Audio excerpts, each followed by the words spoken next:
I think we should start. We are already a little bit late in comparison to the program that you've all received. Ladies and gentlemen, Your Excellencies, distinguished members of national parliaments, dear representatives of the press, dear guests, it's a great honor to welcome you here in Prague, in the Czech Republic, on the eve of the Holocaust Remembrance Day that we celebrate. Actually, we commemorate on the 27th of January. It's an additional great honor because, personally for me, because some of you may already know, I am the new managing director of the European Jewish Association. And it's actually my first big-scale event as a managing director. So it's an additional honor, a pleasure, and also a challenge for me to present you this event and the visit that we're going to have tomorrow to the concentration camp in Terezin. I will not, since we are already a little bit off scheduling when it comes to time, I will not really bore you a lot. Allow me just to give you very briefly a short overview of what the European Jewish Association was doing, plans to do, and hopefully will continue doing in the next years with me on board. First of all, it's clear that we are very, very active. I would say there are three key pillars for us in this, let's say, constant struggle to fight, to combat anti-Semitism and promote the Jewish way of life in Europe. The first one is political advocacy. It makes sense, I believe, since there are a lot of members of national parliaments here. Without your help on certain legislations, on banning, for example, the auctioning of Nazi memorabilia in Europe and in your specific countries, this would not be possible. The struggle against anti-Semitism would not be possible. So it's very important that we liaise with you. It's very important that we cooperate with you. We are here to support any efforts in national parliaments, highlight them, amplify your voice, and we are also very, very happy and honored to have you on board today. The second key pillar is education. Education, and I'm not talking about schools and universities, this is clear that we need to focus on that, but it's education for each one of us. It's of course an effort that starts from a very young age, from school. It's an effort that continues at universities, but it's also an effort that engulfs practically everyone, every living creature on this planet. And it's an ongoing effort that we have undertaken over the past several years, and where we will continue to do so, working with universities, working with the academia, working with national governments and the European Commission in order to improve the situation when it comes to how our children and how we are treating Jews and how we are dealing with anti-Semitism in our everyday life. Last but not least, of course, is media. I was very happy to see a few of the representatives here a little bit earlier. I would say that it comes without saying why they are important for us and for all Jews in Europe. They are the key force in combating fake news. Fake news will be a big part of this event, of this conference anyway. And it's also, they are also a key tool for combating and actually destroying the stereotypes that surround Jews in Europe and beyond for the past 2,000 years and more. So it's very clear that we are very, very happy to work with you. We are also at your disposal in any case you need our assistance. We are going to continue our press trips to Israel. We're going to continue our press briefings with selected teams of journalists throughout Europe. And we are going, of course, to continue inviting you, joining us in events like this. Just to conclude, I would like simply to steal, since we're talking about fake news and slogans and stereotypes, I would simply like to steal, to borrow, actually, not to steal, it's not a nice word, to borrow a hashtag, a slogan from the LGBT plus community, love is love. It's clear, the message, I believe. At the same time, I have to say that also the opposite is very valid. Hate is hate. So if you hate the Jews, you will not stop there. So by hating the Jews, you are not only fencing yourself into the Jewish community, you are hating everyone. So I think it's our responsibility to combat hate in every form that it's visible and in every form that it's present in our everyday lives, be it the Jews, be it the LGBT community, be it any kind of marginalized community or minority that exists in Europe. And with this message, I would kindly ask our founder and chairman, Mr.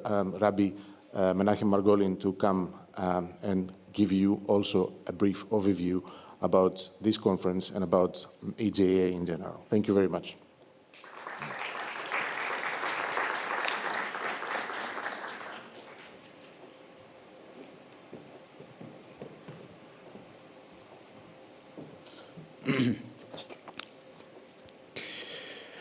Ladies and gentlemen, excellencies,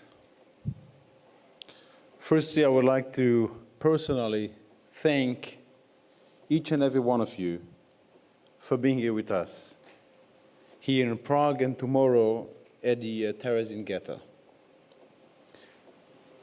I must say that the fact that you have the commitment to travel with all your busy and constructive and productive lives and daily commitments, and the fact that you care for the Jewish people and seek to help in meaningful and constructive ways is really deeply, deeply appreciated by the European Jewish Association and the hundreds of Jewish communities and organizations which we work with across Europe. I also would like to thank, of course, EJA team for working so hard for the success of this event.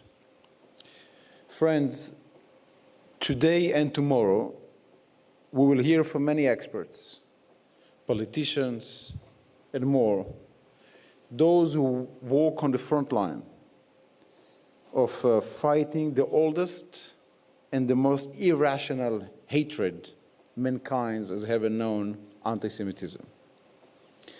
And of course, we will try to find ways and tools to stop anti-Semitism. But before the experts, I want to speak with you in simple language, because I believe that there is nothing too complicated in this phenomenon. A friend of mine just yesterday told me that his son does not want to go after school to play in the park. Why? Because he says that too often there are older kids who yell at them, dirty Jews, grab their ball and run away. Now, you see, my friends, all the theories, all the academic researches, all of the analysis, all of the reporting and statistics on anti-Semitism are of no use to the father when he needs to try to explain his son why this happened to him. Hate speech and anti-Semitism does not exist in a place of logic. It doesn't exist in happy mind. Instead, it lives and grows in the mind of someone who is unhappy with himself, in their place in the world and who seek to blame others for the situation in which they find themselves. As my colleague Yorgos said earlier, someone who hates Jews, today he hates Jews, but if he's unhappy with himself and therefore he hates somebody who looks different, tomorrow he will hate Muslims, black people, police officers, wealthy people, bankers. Who knows where is the end? It lives in those who do not like the company of others who are not like them. And hate speech, I believe, if it is not for its cynical and political interest, it is a hatred of the self. Now, for sure, to untangle the knots of such an old and irrational hatred is hard work. But I am sure that we all agree that this is possible, or else we all wouldn't be here today. You know, my friends, many people ask Jews for many years, how comes that you do not give up? It is for millenniums that you face dangerous challenges. And here is the answer. Already thousands of years ago, the Jewish people were struggling with the difficult task set to them to always do the right thing and to be light unto the nations. Their leader Moses listened to them, understood their struggle, but clearly told them that the thing is very close to all of us. It is in our mouth, it is in our heart to observe it. The way to counter ignorance and hate speech is to simply be different, to live differently to those that spread it, to be an example, to be proud of the differences, to be proud of diversity, and to welcome it with open arms. And above all, to educate and to legislate. What did personally I advise my friend to tell his son? The same things that I will share with you today. I told him, tell your son he should be proud of who you are, of what you believe in, of what sustains you, of what you stand for, and to defeat it. It is not out of reach, ladies and gentlemen. It is not impossible to defeat. It is in all of us if we dig deep. I wish us all much success in this conference, because the success of this conference, the outcome of this conference, will be not only our own success, but it might be the success of Europe as a whole. Thank you very much again for being here with us today.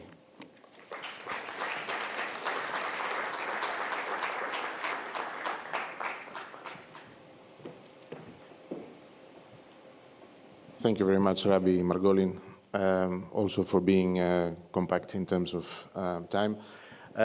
Normally, we would have here the first Vice President of the European Parliament responsible for Chapter 17, Religious Affairs and Conventional Dialogue. But it has been a very busy time for the European Parliament, as you all know. So unfortunately, he won't be able to join us today, but instead he sent a video message, which I would like to invite you to watch it until we move on.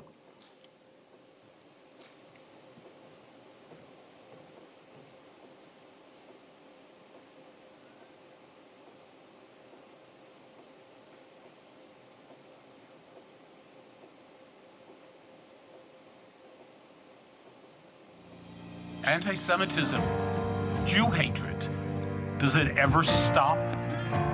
We know the latest statistics from the FBI. The numbers are higher than ever. Of April 4th, Honorable Chairman, dear Rabbi Margolin, honorable members of parliaments, honorable members of the Jewish community, dear ladies and gentlemen and friends. Thank you for your invitation to the delegation in commemoration of the International Holocaust Remembrance Day, and my best wishes from the European Parliament and its President, Roberta Metsola. Unfortunately, I cannot be with you in person to attend the symposium in Prague and the memorial service in Terezin. Urgent obligations keep me in Brussels. Still, I am grateful that I can contribute remotely to this important event. On 27th January, we mark the 78th anniversary of the liberation of the Nazi concentration camp Auschwitz-Birkenau. We remember the millions of Jewish women, men and children, as well as all the other victims murdered during the Holocaust. The European Parliament is at the forefront of combating anti-Semitism. All the more we are deeply concerned about the increasing normalization of fascism, racism, xenophobia, and other forms of intolerance in the European Union. It is more relevant today than ever to be vigilant, resolute, and defensive against fascist tendencies inside and outside the European Union. For all of us, it was probably unimaginable that there would ever be another war in Europe. The illegal war against Ukraine is outrageously justified by the Russian aggressor as a fight against Nazis. It is all the more important to use the commemoration of the actual millions of victims of National Socialism as a strong signal against fascist tendencies wherever they come from. The atrocities of the past must always be both a vivid reminder and a strong mandate that we as society and as politicians uphold fundamental human rights today and in the future. In time when anti-Semitism is being played down and is re-evoking, the society needs to be even more resolute in taking a stand against it. Together, we must continue to work on concrete and tangible solutions to be successful. In this spirit, I want to congratulate the European Jewish Association and its chairman and founder, Rabbi Menachem Margolin, for this delegation and important work.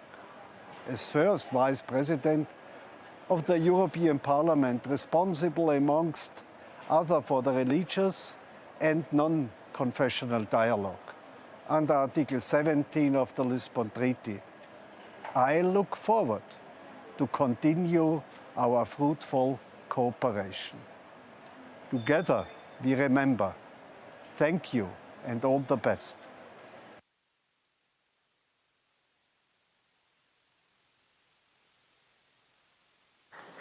Yeah, these are important words. Of course, we would like the Parliament to be even more active and primarily actually to be more a Parliament rather than a consultative organ to the European Commission, because this is what's actually happening now. I would like to invite Her Excellency, the Ambassador of Israel to the Czech Republic, Mrs. Anna Azari, to the floor. This is a great honor, and if I may add, an opportunity to have one of the most experienced Israeli diplomats in service with us today. Your Excellency.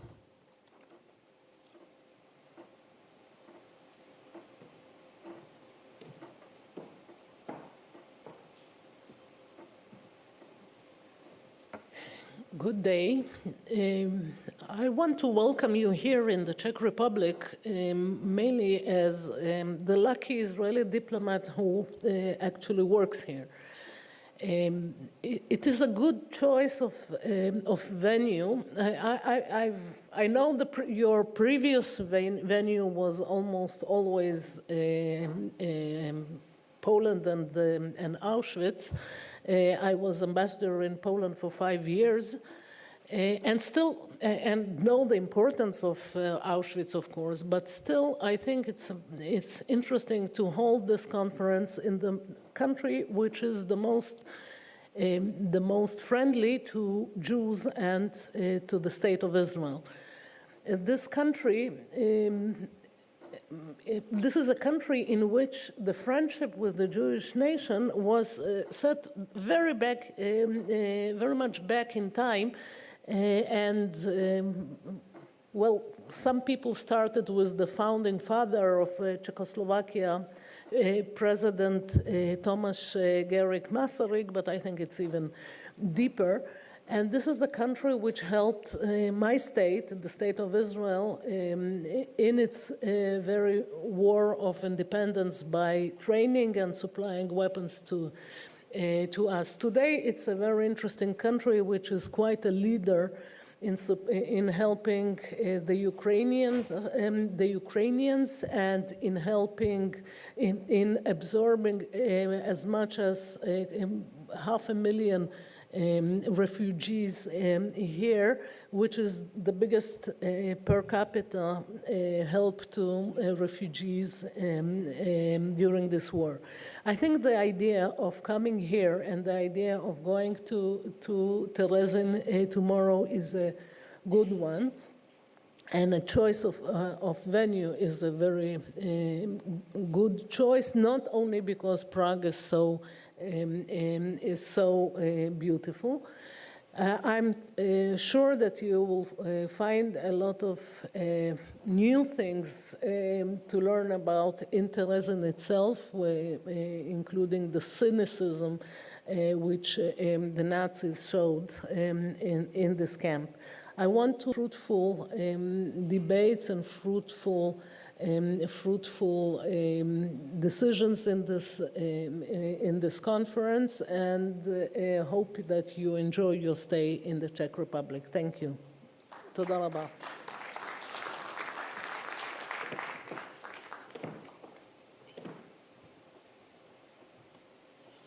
Thank you very much, Your Excellency.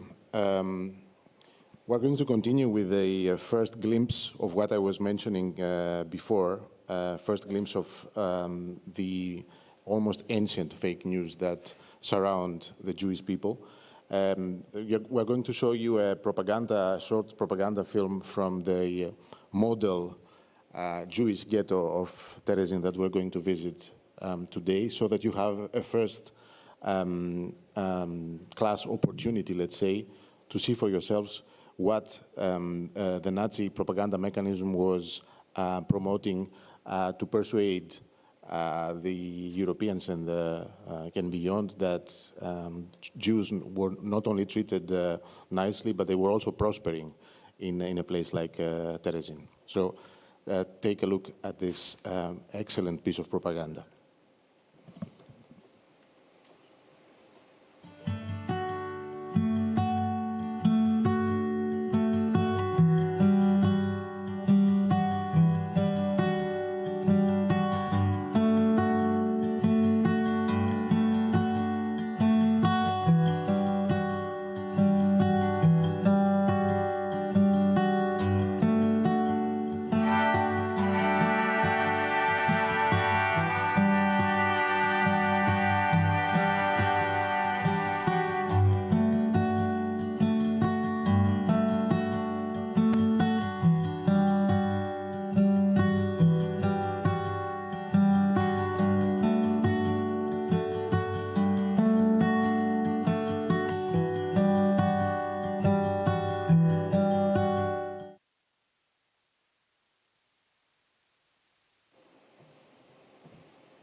It's clear that it's not the video I was talking about. Apologies. We have a digital demon also. There are not only demons of the printing press. So I hope we'll have it pretty soon.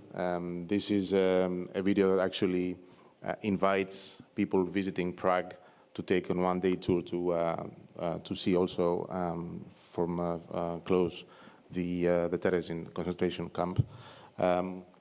You tell me whenever we are ready to show the propaganda video.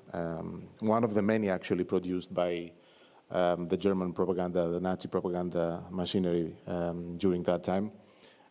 If I may add, until we are ready, it's also something that a lot of people believed. So you will see by yourself that due to the fact, the way actually that it was presented, And the fact that whenever there was a visit to the Terezin ghetto, the Nazis were doing everything in their power to present everything in the nicest way. They were painting the houses. They were placing the Jews not too crowded, let's say, houses, so that they give the impression that everything is really working properly and nobody is really oppressed. They were giving a very nice and very rosy picture. So I think you will understand that many people back then believed that this was indeed the case. Are we ready? Okay. We're not ready, so so that we don't lose time, we have the great honor and pleasure to have with us one of the people who actually lived in this paradise ghetto of Terezin, a special guest who came directly from Israel to join us today. I would like to invite... okay, we have the video. All right, sorry. So. Images of the Warsaw Ghetto, images of hunger and disease, of unspeakable misery.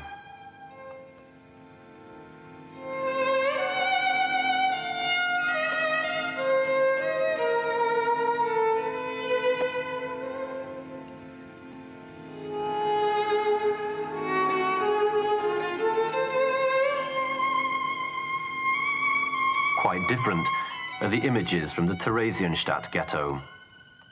Images of healthy, happy children. These are scenes from a Nazi propaganda film, produced in 1944 to deceive public opinion. Only documents, eyewitness accounts, and drawings by prisoner artists can falsify these lying images and clarify Theresienstadt's role in the genocide policy of the Nazis. It was a camp that was, unlike all the other camps, it was used for propaganda purposes. And it had a special function within the SS policy against the Jews. It was used not only to convince the Jews in Germany, but also to convince the international community, the free world, that nothing was wrong with the Jews that were sent to the East.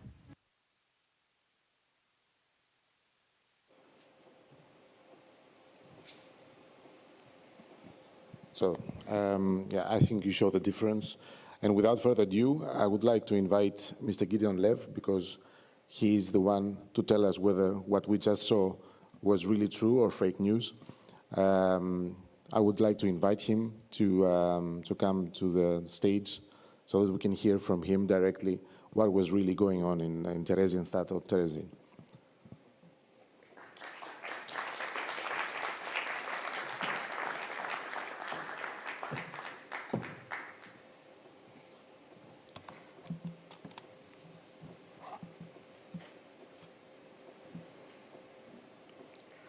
Hi. I'm not a government person. I don't represent an organization. I'm just Gideon Lev.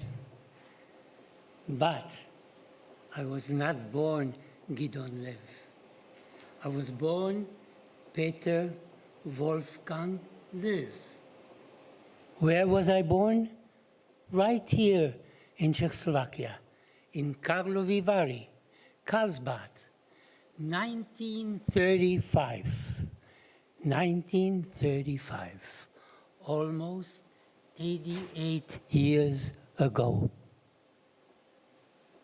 I was born to a middle-class Jewish, non-religious family. The same year that Hitler took charge of Nazi Germany, the Third Reich.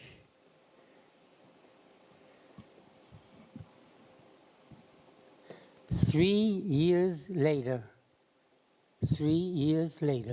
if you remember, perhaps you weren't yet alive. I was 3. Hitler, Mussolini, Chamberlain, and a French foreign minister whose name I don't remember, but no Czech representative met at München, and decided to keep the peace. Yes, peace. Chamberlain was not a bad man.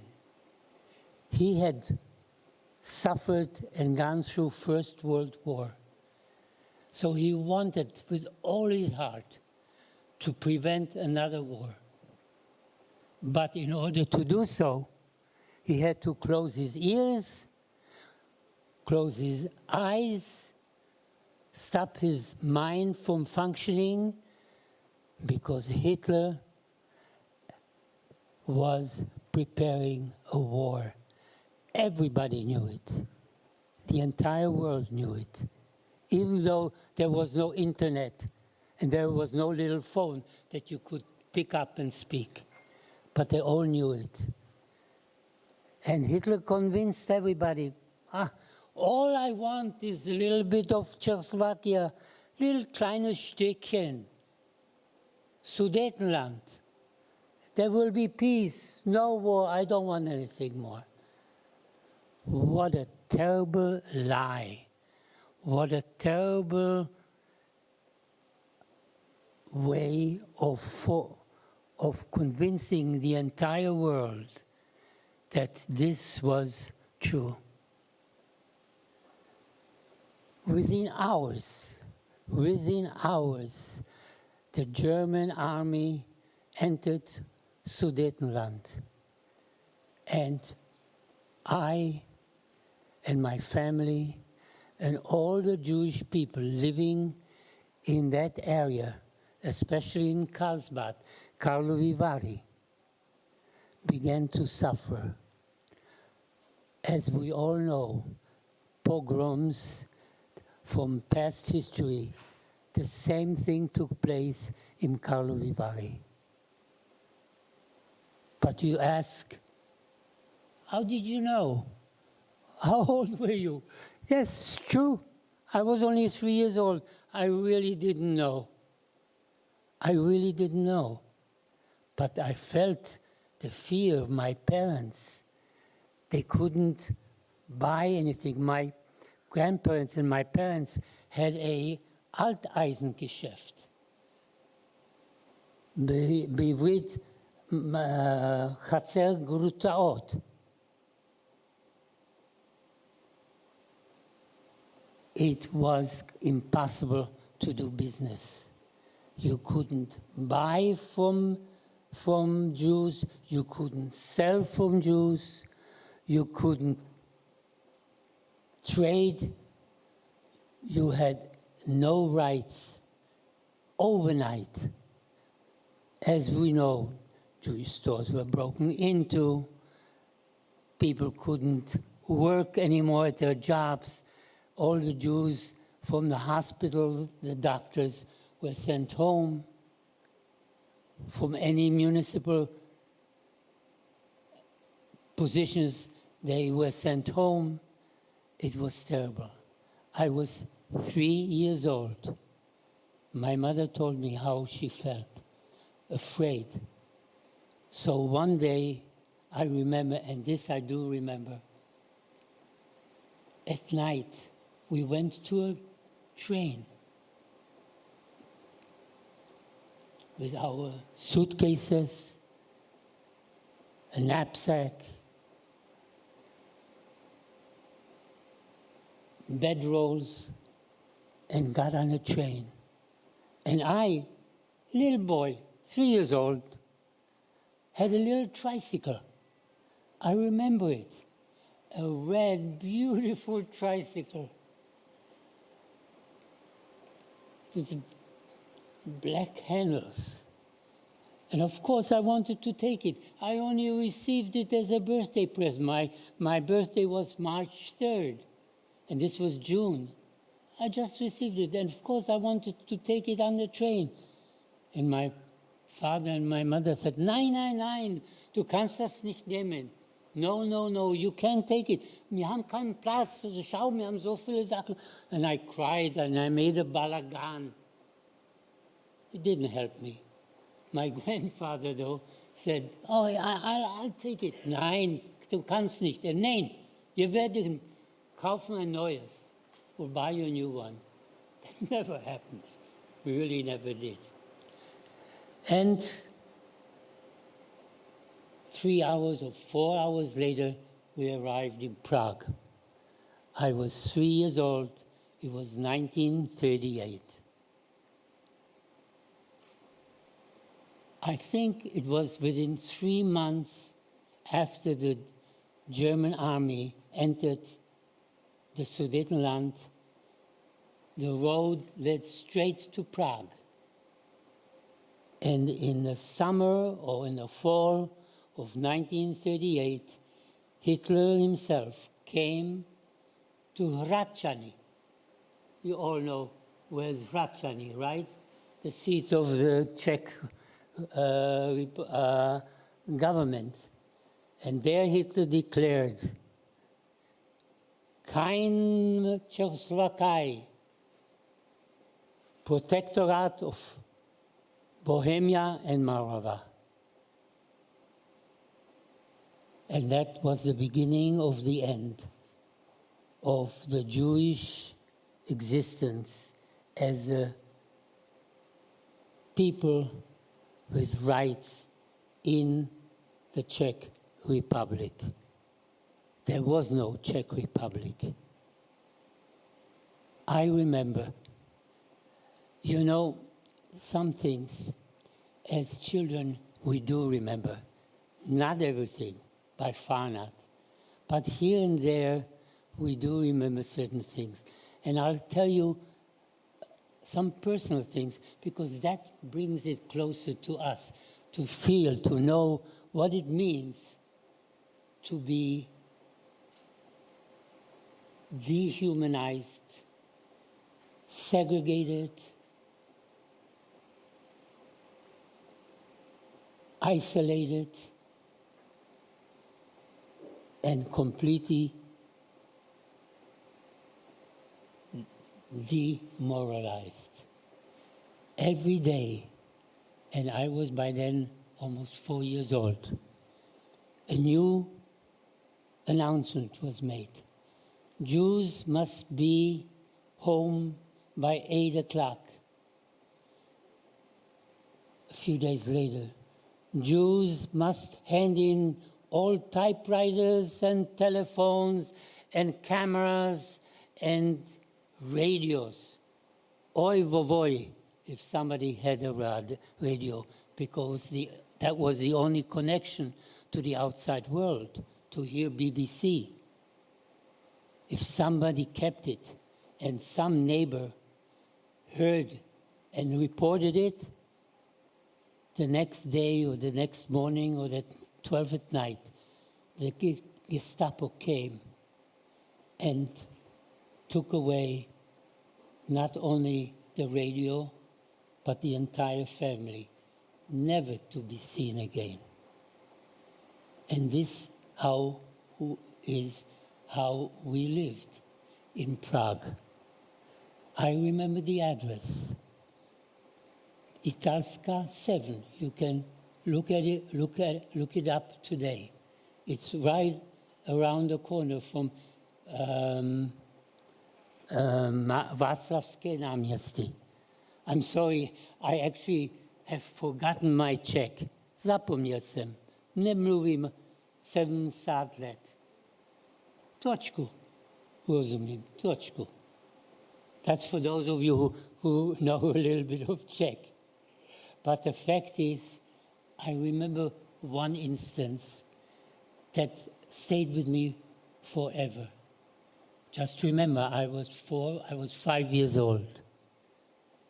My grandpa, we lived with my grandpa and my grandmother, my mother and myself, in an apartment, as I said, on Italska 7. And just around the corner, there was a park. In fact, there still is a park. I was just there a little while ago. And my grandfather used to take me there. And there were slides and shaukels and Nadnedot, and you could. There was one in the form of a boat, like a canoe, and I would come to the park and I would run and climb in, and he would push me, and I was in seventh heaven. Never mind what was happening. And then one day we did the same thing, and I ran and I climbed in. And my grandfather says, "Nein, nein, nein, no, du kannst nicht gehen. Come here, Peter, come here, please. No, we can't." And I was angry at my grandfather. I said, why can't I, what did I do? And he took me by force and took me in his arms and showed me, "Du siehst da oben, you see up there what it says? Juden verboten. Jews are not allowed." What do you mean Jews? I know I'm Jews, but I didn't understand. What does it mean? Why? Was I not a good boy? Why am I being punished? It wasn't punishment by him, of course. It was the German Nazis who were punishing us for being Jews. The world then didn't realize, even though he was saying it all the time, Hitler, he wants the world, first of all Europe, Judenrein. Judenrein, no Jews. It was even before the Wannsee Conference in 1941, where Eichmann and Reinhardt decided how, where, and in which place to destroy all the Jews, wherever they lived in Europe. And if we had won the war, who knows where it would have ended with us. But the fact is, by that time, the wheels started moving. And Theresienstadt, as you see here the picture, was the first of a camp that they didn't call concentration camp. They called it resettlement. Resettlement camp. And my father and my grandfather received a notification a week before December 4th that they have to report to the train station, Bahnhof, to set up the camp, put up the fences. They didn't tell them it's wire fences. They didn't tell them that this will be a concentration camp, that this will be a settlement for the Jews of Europe will come there. And he was sent. And they said to the men, "Don't worry, your wives and your children will come in a few weeks." And it was right. We did. And here's once again something that I do remember. I remember on December 14th, of course I don't remember the date, that I know from the documentation, but I remember a couple of weeks after, my mother and I took our 50 kilograms of clothing and food and bedrolls and whatever we could and went to the same train station. And if you can imagine, 200, 300, I don't remember exactly how many, were in that transport. On December 14th, 1941, we were at the train station in Prague. On the floor, it was December, it was cold, it was dirty, it was crowded, everybody pushing for a little space to put the blanket to go. Toilets, there were 2 toilets for 200 and some people, children, crying, messing. After 2 days, we got on a train, a regular train, not a cattle train yet, but it was crowded. There weren't just 4 or 6 people in one place, 10 people, 12 people. And we arrived not in Terezin, we arrived in Bolshevice. Why? Because the train line didn't go all the way to Terezin. That was built later on, and I'll show you tomorrow. And there we got off. It was freezing cold, I remember. And I remember my mother going in front of me with her knapsack and a suitcase, one hand, and another suitcase. And I was schlepping a suitcase, schlepping meaning dragging a suitcase that was terribly heavy too, and a knapsack. And I remember a man going next to me and said, can I help? Maybe I can help you a little bit. And he helped me. And we walked 3 kilometers from Bolshevice to Terezin. And when we got to Terezin, one woman asked, hello, a soldier? No, when do we see our men? When do we see our husbands? And he answered, morgen früh. Kennt sehen ihre Männer. Schaut ihr aus von den Fenster. Die gehen zur Arbeit. Ihr werdet schon sehen. And it's true. And we were put into barracks. Terezin had been an army camp long before World War I. And there were Kasernen, you'll see that tomorrow.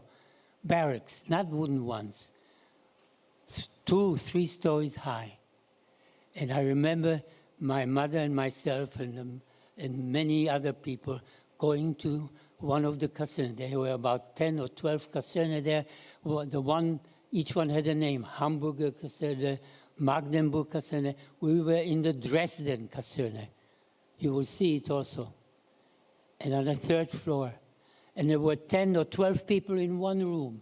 You could hardly breathe. Everybody was fighting for a little space. And in the morning at 6 o'clock the next day, us kids, about 7 or 8 kids, about my age, 6, 7 years old, we ran to the windows and we saw the men marching by. And as they marched by, I saw my father. I said, no. I called, Dad, Ernst, Arnost. And he didn't look. Why didn't he look? Because it was not allowed. Because if any man looked up to the windows of the kids or mothers or wives calling, he would get a stuck from a rifle butt. So he didn't look. And that's how we started our life in Terezin.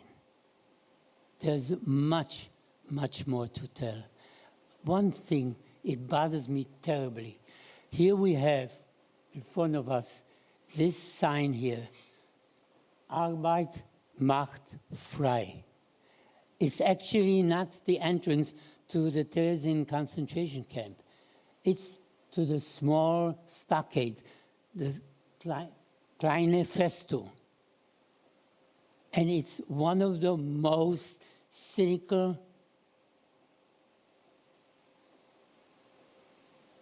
examples of German atrocities. What does it mean, Arbeit macht frei? How frei? How does work make you free? You know how? By killing you. Because when you're dead, you are free. That's the only freedom we have. Because the Germans had another Sisma, another slogan. Vernichtung durch Arbeit. Vernichtung durch Arbeit. Annihilation, destruction through work. What did it mean? That was truthful. You work and starve the people, so they work as much as they can, and when they can't, they die. It was, in a way, it was really somewhat self-destructive for the Germans, because the Germans needed these Jews, and not only Jews, also gypsies and others, to work in their war industry. But the desire to cleanse the Jewish, to cleanse the German Aryan race, make it 3 generations clean of any Jewish blood, was more important even than to win the war, so it seemed to me. So I want to just say there is much, much more to tell, of course. After having lived almost 88 years and having come to Israel and helped to rebuild the country, not as an engineer or as a lawyer or an artist, but just simply as an agricultural worker, as a laborer, as a tiller of soil. I milk 200 cows a day. And that's where we are today. We, you and I, have to fight for a better world, against anti-Semitism, against hate of any kind, against any people, minority, religion, whatever. We can do it. You can do it. And your children and your grandchildren. And that's what we have to do, all of us. Thank you for having me here. Thank you very much. Thank you.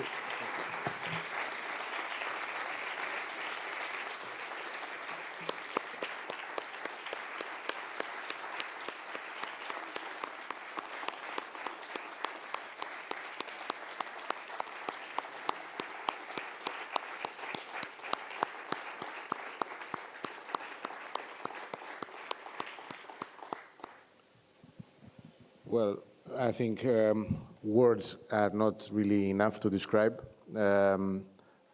Really heartfelt thank you, Gideon, for coming and speaking to us today and for the message. Because, as I said in the very beginning, we have a lot of members of national parliaments here, and I'm sure that this message is going to get through to them and to all of us. Before passing the floor to my colleague, Alex Benjamin, the Director of Content of EJA, I would like a kind reminder to all of you. We have a simultaneous translation in French. From now on, we're going to have some of our panelists and guests speaking in French. I would kindly ask them to speak as slow as possible so that we facilitate the work of our translations. Having said that, I would like to pass the floor now to my colleague, Alex Benjamin, who is going to moderate the rest of the conference. Alex?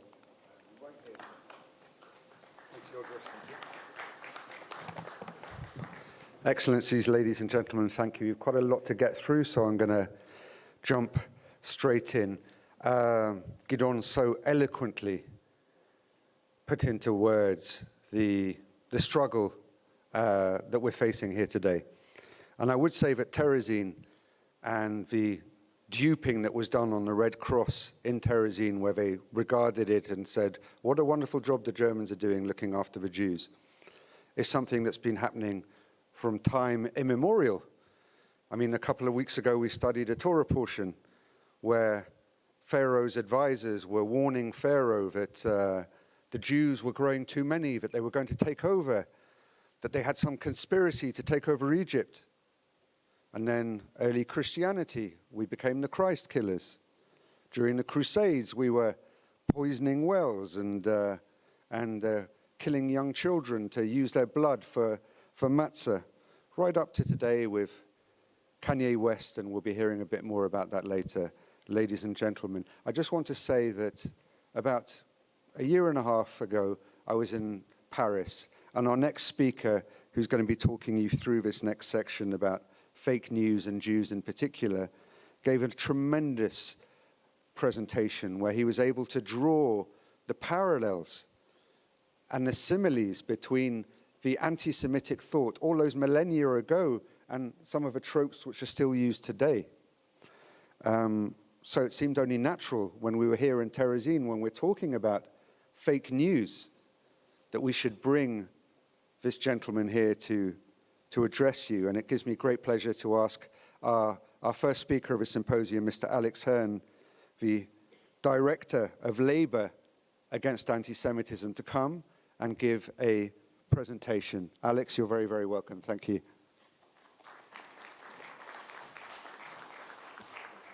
I think it should be just that, backwards and forwards. We'll try it. Sorry, technical team, if we can get the presentation up, I'd be extremely grateful.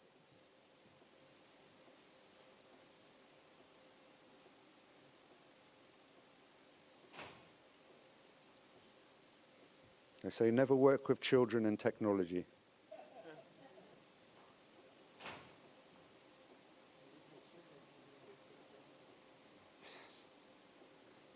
Okay. Do we have a PowerPoint? We do. Okay. I'm not getting anything here, guys. Thanks for your patience. It's worth it, I promise you. There we go. Alex, let's figure it out. Thanks. Okay. We all know Google. It's the first place you visit to discover information. But until recently, if you went onto Google, you would have seen a negative view about Jews, and Jews alone. How did this happen? Well, I'm here to try to help us understand the cultural heritage of some of these ideas. Let's try an experiment.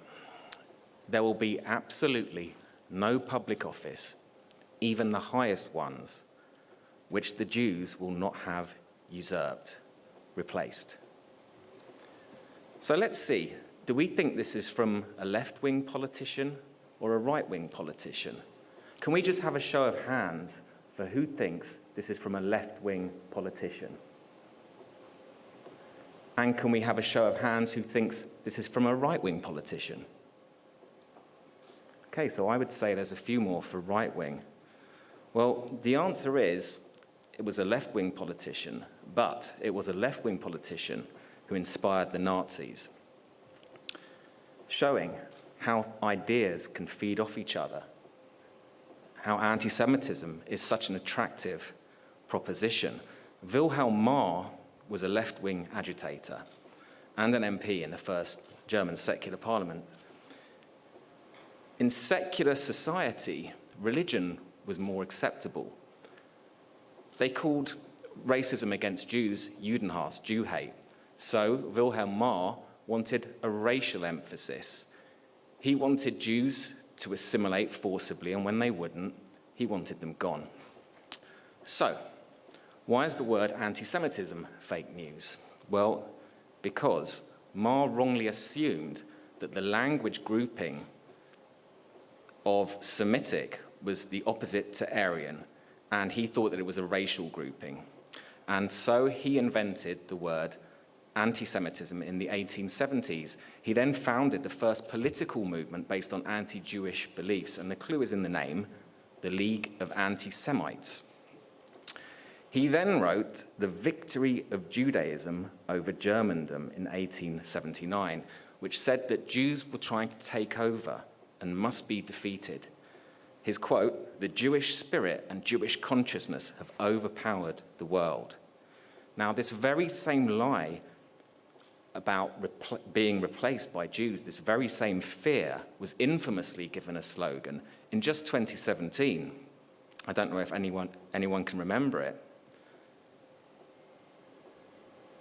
Jews will not replace us. The white supremacist torchlit march in Charlottesville. Replacement theory is a very popular phenomenon. So let's look at the first really significant case we're going to look at is early Christianity. And to set the scene, it's almost impossible to understand just how radical Christianity was, looking through today's eyes. For the first time ever, the rulers were seen as something bad, and the oppressed were seen as something worthy. Now, these ideas gave us much of what we enjoy today with the rights, liberties, and laws, but it's so embedded. This is not a regular thing in human history, but today it's become the assumptions that we make and the world around us, which is why arguably secularism is also a Christian movement. But amongst this, there was also an element of fake news about Jews, which is what I'm here to talk to you about today. Early Christianity distanced itself from Judaism for protection, to stop the persecution by the powerful Roman Empire and win new followers. And Judaism was the biggest show in town at the time, with its rebellious ideas of equal rights and so on. Paul's message was to de-Judaize yourself and others. De-Judaize how you see the world and how you relate to the world. So at this point, it becomes an ideology. You don't need Jews for anti-Semitism. It's an outlook. It's a way of seeing the world with anti-Jewishness at its center. Now, when Rome became Christian, as soon as the first Roman leader became Christian, the added power meant more powerful vilification with anti-Semitic laws from the very start. And so Jews became the antithesis of Western society, the opposite to the ideal, everything to not be greedy, disloyal, bloodthirsty, basically capable of anything. After creating the ideology, the themes then got built on and replicated. Now, one of the most important church fathers, St. Augustine, was a bishop who influenced different strands of Christianity and Western philosophy. And you can see by this quote, Judas is the image of the Jewish people, and that Jews bear the guilt for the death of their Savior. This idea is the stab in the back. You can see Judas greedy Judas collecting his money for stabbing Jesus in the back. This same idea was famously adopted by the Nazis as part of their explanation for Germany losing World War I and their loss of power, their loss of pride, which played a part in the rise of Nazism. It also has a striking similarity to this contemporary anti-Zionist cartoon about the power of the Jewish state. You can still see the star on the sleeve, and the powerful hand is behind the back. A modern-day Judas. This is a contemporary phrase. It's where the past meets the present in one sentence. Someone said it about the chief rabbi. A news organization said it about the chief rabbi. Was it left or right? They also said, by the way, that the chief rabbi in the same article would be to blame if there was another Kristallnacht. The answer is, it was a far-left publication called the Dorset Eye. The stab-in-the-back narrative, speaking from bitter experience, was widely adopted by the UK left. They felt, especially in 2019 with the election, they felt powerless and they wanted an explanation.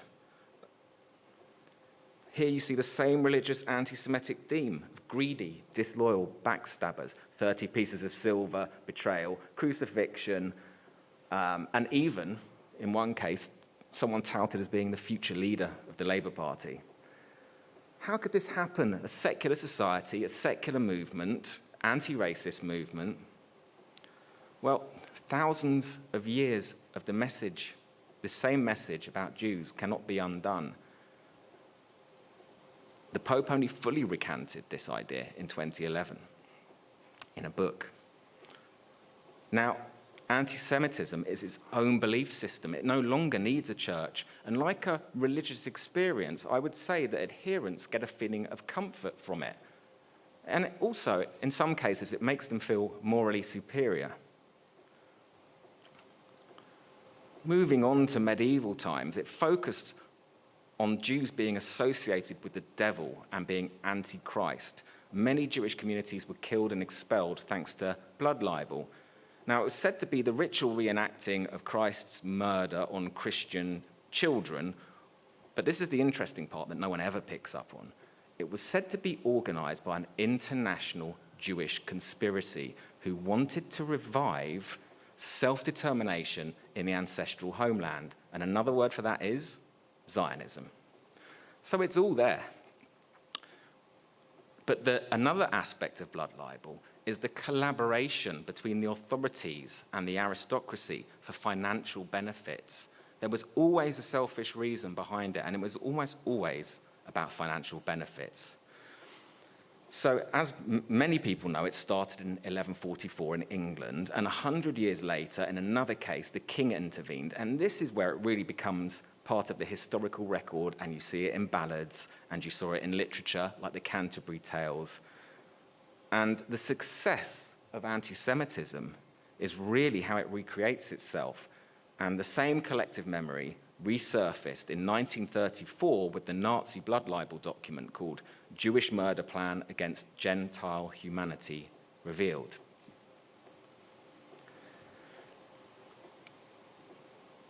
In 2005, a parliament had 20 members sign and submit a petition to ban all Jewish groups on the grounds of blood libel. It was called the Letter of the 5,000. Would anyone like to hazard a guess as to which parliament this is? I don't think you'll get it. It's the Russian parliament. Although classic blood libel is now less common, the ancient themes of bloodthirsty Jews and children lives on because it still causes a thrill for anti-Semites because of its ancient resonance. And if you're openly Jewish, chances are that you'll probably be called a child killer online or offline, especially where there's a conflict involved. Post-Holocaust, the Jew is often replaced by the Jewish state, but the end result is still the same for Jews. You're still called a child killer. Classic blood libel is still common in propaganda across the Middle East, particularly by Islamist groups. I'm not going to give examples because we're going to go through this quite quickly.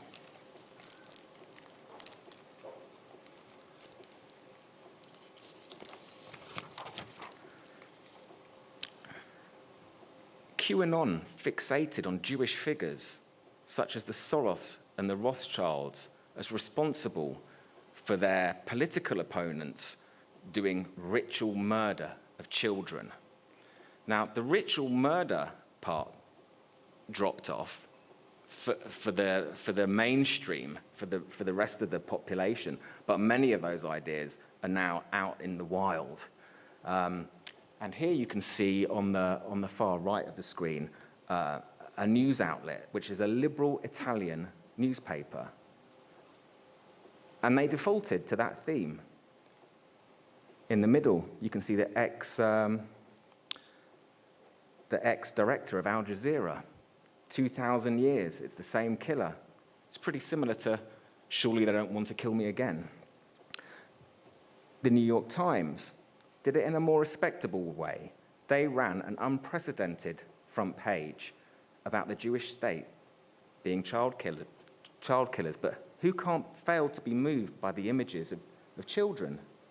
But it transpired that this failed basic journalistic standards. Some were Israelis, some were killed by Hamas. A stock library image were used.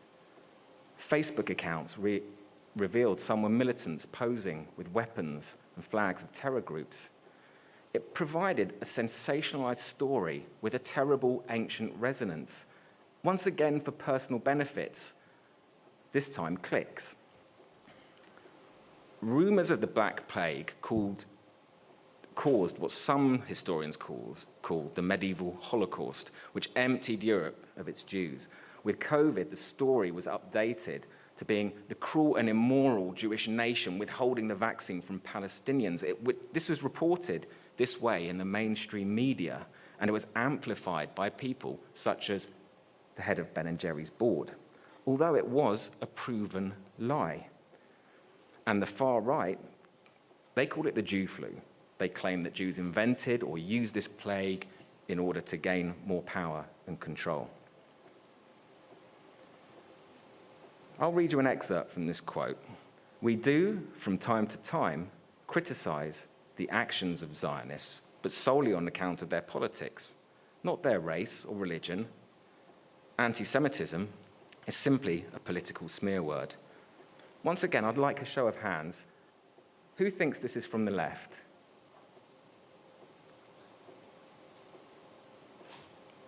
And how many of you think this is from the right?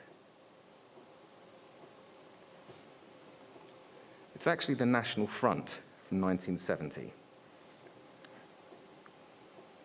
So it's very difficult to predict these things because people inspire each other and they learn from each other. In 1789, you have the French Revolution, equal rights, and it led to the myth that Jews plot to control events for power. It put everyone under the state. Now, there was a demand of Jews that they drop this whole nation thing. But until then, Jews had been totally excluded from society. No rights, no citizenship either, made to live in ghettos. The word ghetto comes from the place in Venice where Jews were made to live. It was often surrounded by water, it was under armed guard, and there was a curfew. Sounds a bit like the talk we just had before, doesn't it? The demotion of the church and the promotion of the Jews was linked. People thought that God gave the church its power, and suddenly the power of the church was gone. So if the church and God wasn't in charge, then who was pulling the strings? And suddenly people saw that Jews had freedom. There was a big, big power shift. People needed to explain this power shift. The father of conspiracy theory, a right-wing author and priest called Baruel, wrote that the revolution was a conspiracy to attack Catholicism by groups like the Knights of the Templar, the Freemasons, the Illuminati, with Jews pulling the strings at the top. Actually, it was just really a fear of modernization. And these political changes were blamed on Jews. This went up a notch in 1846 when a left-winger called Georges Denville printed a myth about a Jewish banking family called the Rothschilds, and he blamed them for creating and manipulating wars for money. This leaflet that he signed Satan was recommended by Marxist fellow socialist founder Engels for attacking financiers. It proved extremely popular among the UK left, in my experience. This Rothschild meme you see on the top left, I could wallpaper a whole street with those that I found amongst Labour members and supporters. On the bottom right, you see the QAnon Masonic Jewish conspiracy. So, have times changed? Sometimes yes, sometimes no. Jew moneylenders now control every foreign office in Europe. Should we see if that's from the left or the right? This is Henry Hyndman. He was the leader of socialism, the first leader of the first socialist group in the UK, the SDF. But he started off a conservative. So is he left, is he right? Well, he's been both. The first UK socialist group in 1881, he converted to socialism, and he was a terrible anti-Semite. And the reason that I'm giving this example is not because it's specific to the UK. Actually, it was pretty common amongst popular socialism across Europe. So, in this case, Hyndman and the trade unions blamed Jews for the Boer War. This is very Rothschild's conspiracy theory. They incited for decades against Jews. Now, the first immigration laws were created with the 1905 Aliens Act. Was it to keep out the largest immigration group, the Irish? Was it for the Italians? Who was it for? It was for Jews. They incited for decades with proto-fascist speeches. 43 trade unions spoke out against Jewish immigration. They condemned it. Labour hero Ben Tillett demanded that Jews be deported from Britain. And eventually, proto-fascist groups popped up demanding the same thing. And in Italy, you saw the first proto-fascist rule with D'Annunzio and Fiume, who Lenin contacted to congratulate him and call him the only revolutionary in Europe, along with a pot of caviar. Keir Hardie was the first Labour leader. These people all combined to set up the Labour Party now as we know it. This is why this is really important. Keir Hardie was the first Labour leader and founder.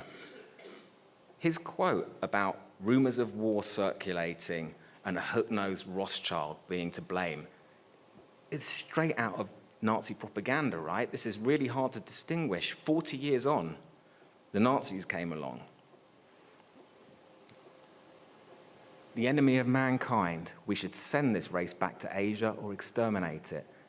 This is another popular leftist movement, the anarchists.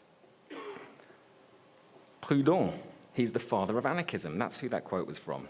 He said the Jew was the source of evil, which is classic medieval anti-Semitism style.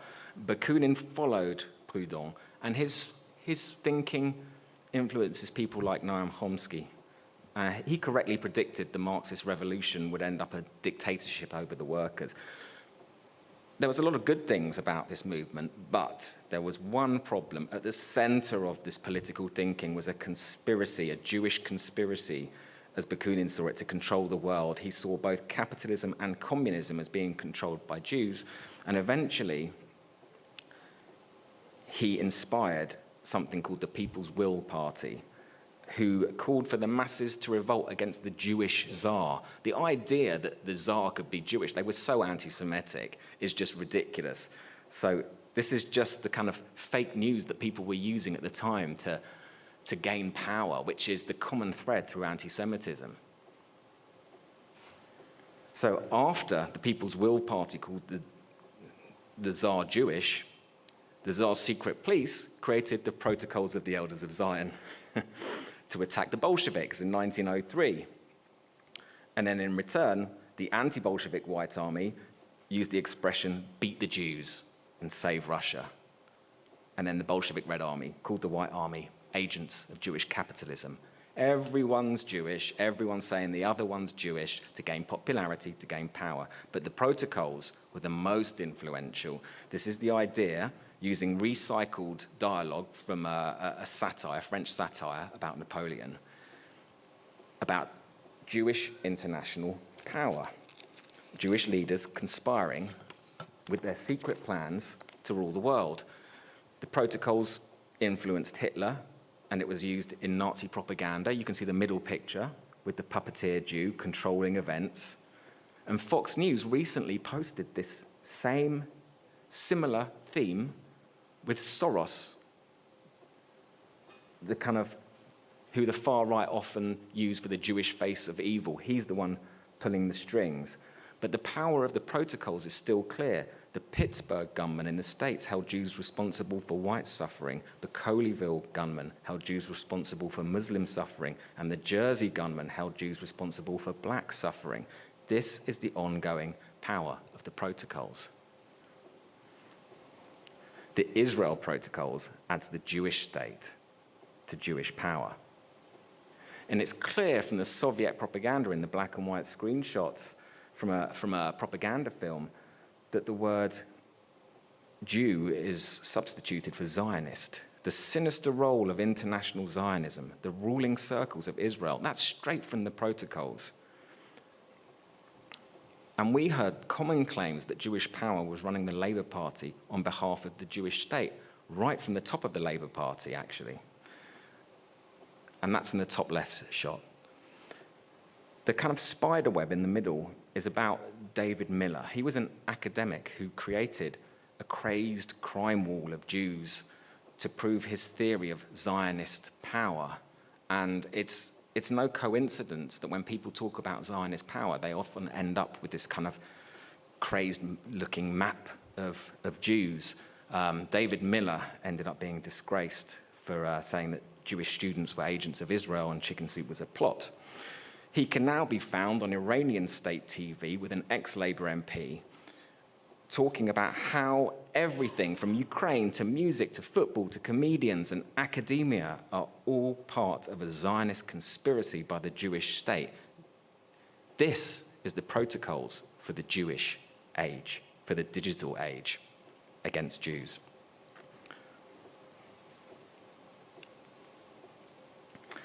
Jews have frequently been portrayed as parasites and bloodsuckers of humanity, with their control depicted as tentacles. There's not very much difference between these portrayals because Soviet propaganda and Nazi propaganda drew from the same sources, as does contemporary anti-Semitism. These are some of this. The top right is David Icke, is a conspiracy theorist. The bottom left is Carlos Latuf.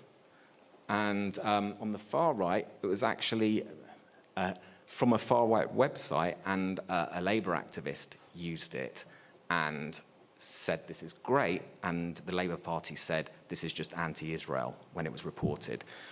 The interesting part about it is the pop culture reference.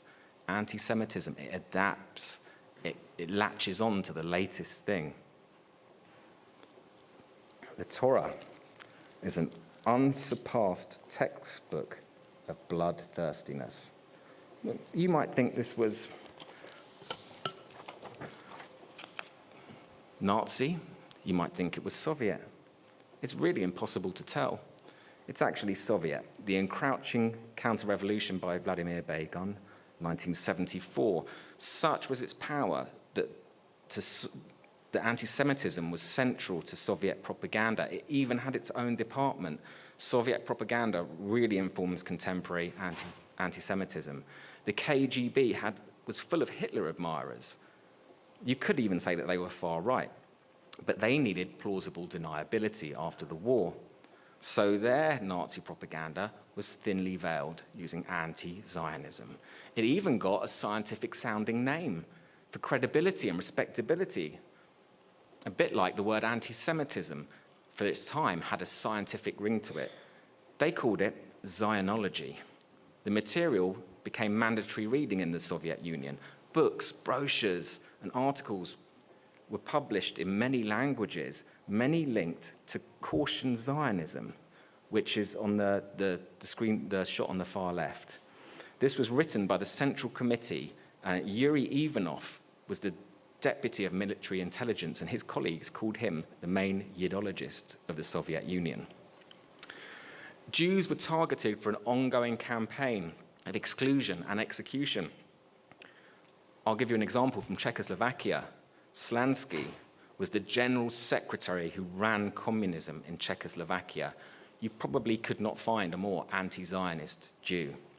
He and 10 other Jewish leaders were accused of Zionism and executed after show trials in 1952. Anti-Zionism and socialist purity never offered protection for Jews. This template of purges and sending Jews off to labor camps was very typical, and it really rose in the 50s particularly. Forced assimilation and purges was the Soviet answer to the Jewish question. And as you can see from SJP, a contemporary organization who are in the States, in the UK, and other countries, they've adopted this idea of excluding Jews from society, forcing them to assimilate.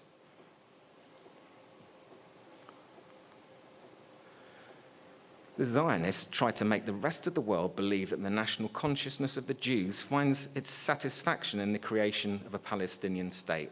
Can we have a show of hands for anyone who thinks that this is a left-wing politician who said this? And can we have a show of hands for anyone who thinks this is a right-wing politician who said this? Oh, very good. It was, in fact, Adolf Hitler from Mein Kampf.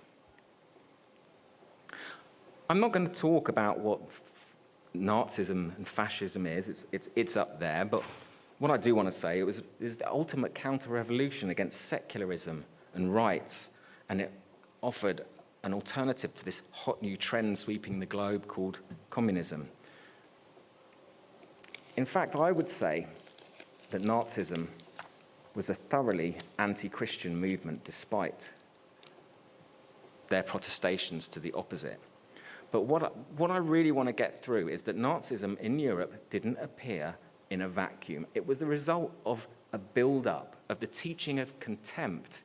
The 1939 Nazi announcement in Łódź, Poland, about Jews having to wear the yellow star said they were going back to the Middle Ages. The yellow star was radicalized in the Middle Ages by a decree by the Pope. The digital version today is the parenthesis, the 3 brackets. It always just revives and finds a different way of doing things. So Nazi Germany was a continuation, not a sudden collective madness. It wasn't forced on a reluctant Europe. Exterminationist anti-Semitism was already at work. In just 3 years, from 1918 to 1921, over 100,000 Jews were killed in pogroms. Set fire to their synagogues or schools. That wasn't the Nazis, that's from 1543, Martin Luther, the Protestant reformer, on his pamphlet on Jews and their lies. It was the blueprint for Kristallnacht. Hitler said that Martin Luther had been the greatest encouragement of my life, and I'm inclined to believe him. Pogroms, by the way, my grandmother witnessed one. They were like celebratory street theatre with bands and cheering crowds, and being a young child, she actually mistook one for a street party. The added element for the Nazi movement was Darwin, the origin of the species, which caused a massive crisis of faith everywhere. But the Nazis used it really to go back in time to a pre-Christian era where the oppressed were not worthy, where the strongest ruled and the oppressed knew their place.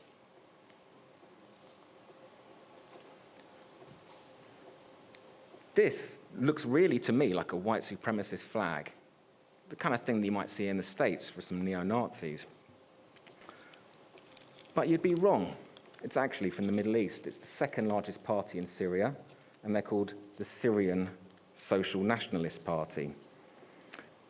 Like the Ba'ath Party and like the Muslim Brotherhood, it was founded really heavily influenced by fascist Europe.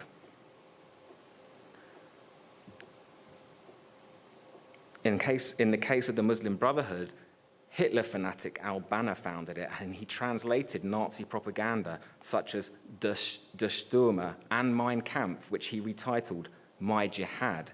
The Nazis directly founded the Muslim Brotherhood and their anti-Jewish violence. Hamas eventually became their armed wing in Palestine. So how did fascism find itself in the Middle East? Well, Arab nationalism peaked in the 1920s. They wanted a homogenized region, and so the boycotts came quite easily before in Israel. The Mufti of Jerusalem started organizing violence against Jews as early as 1919. In fact, he began the rumor that you can see in the bottom right, that the Jews were planning to storm Al-Aqsa. And he used it in 1929 to get rid of the Jewish community, murder and cleanse them. And this incitement still happens to this day. I can read it on Twitter right now. The Mufti obviously was a big fan of the Nazis. He had his own SS division and planned the Holocaust of Jews in the region directly with Hitler. Now, the Jews had always had inferior status in the Middle East and North Africa. Similar to medieval Europe, there were anti-Semitic laws and violence and ethnic cleansing, but there was never a secular revolution. So the idea of the protocols and Jewish power didn't really resonate with the Arabs. So the Nazis adjusted their propaganda, and boy, did they pump it out. And the British and the Americans did very little to stop them because they didn't want to cause any trouble.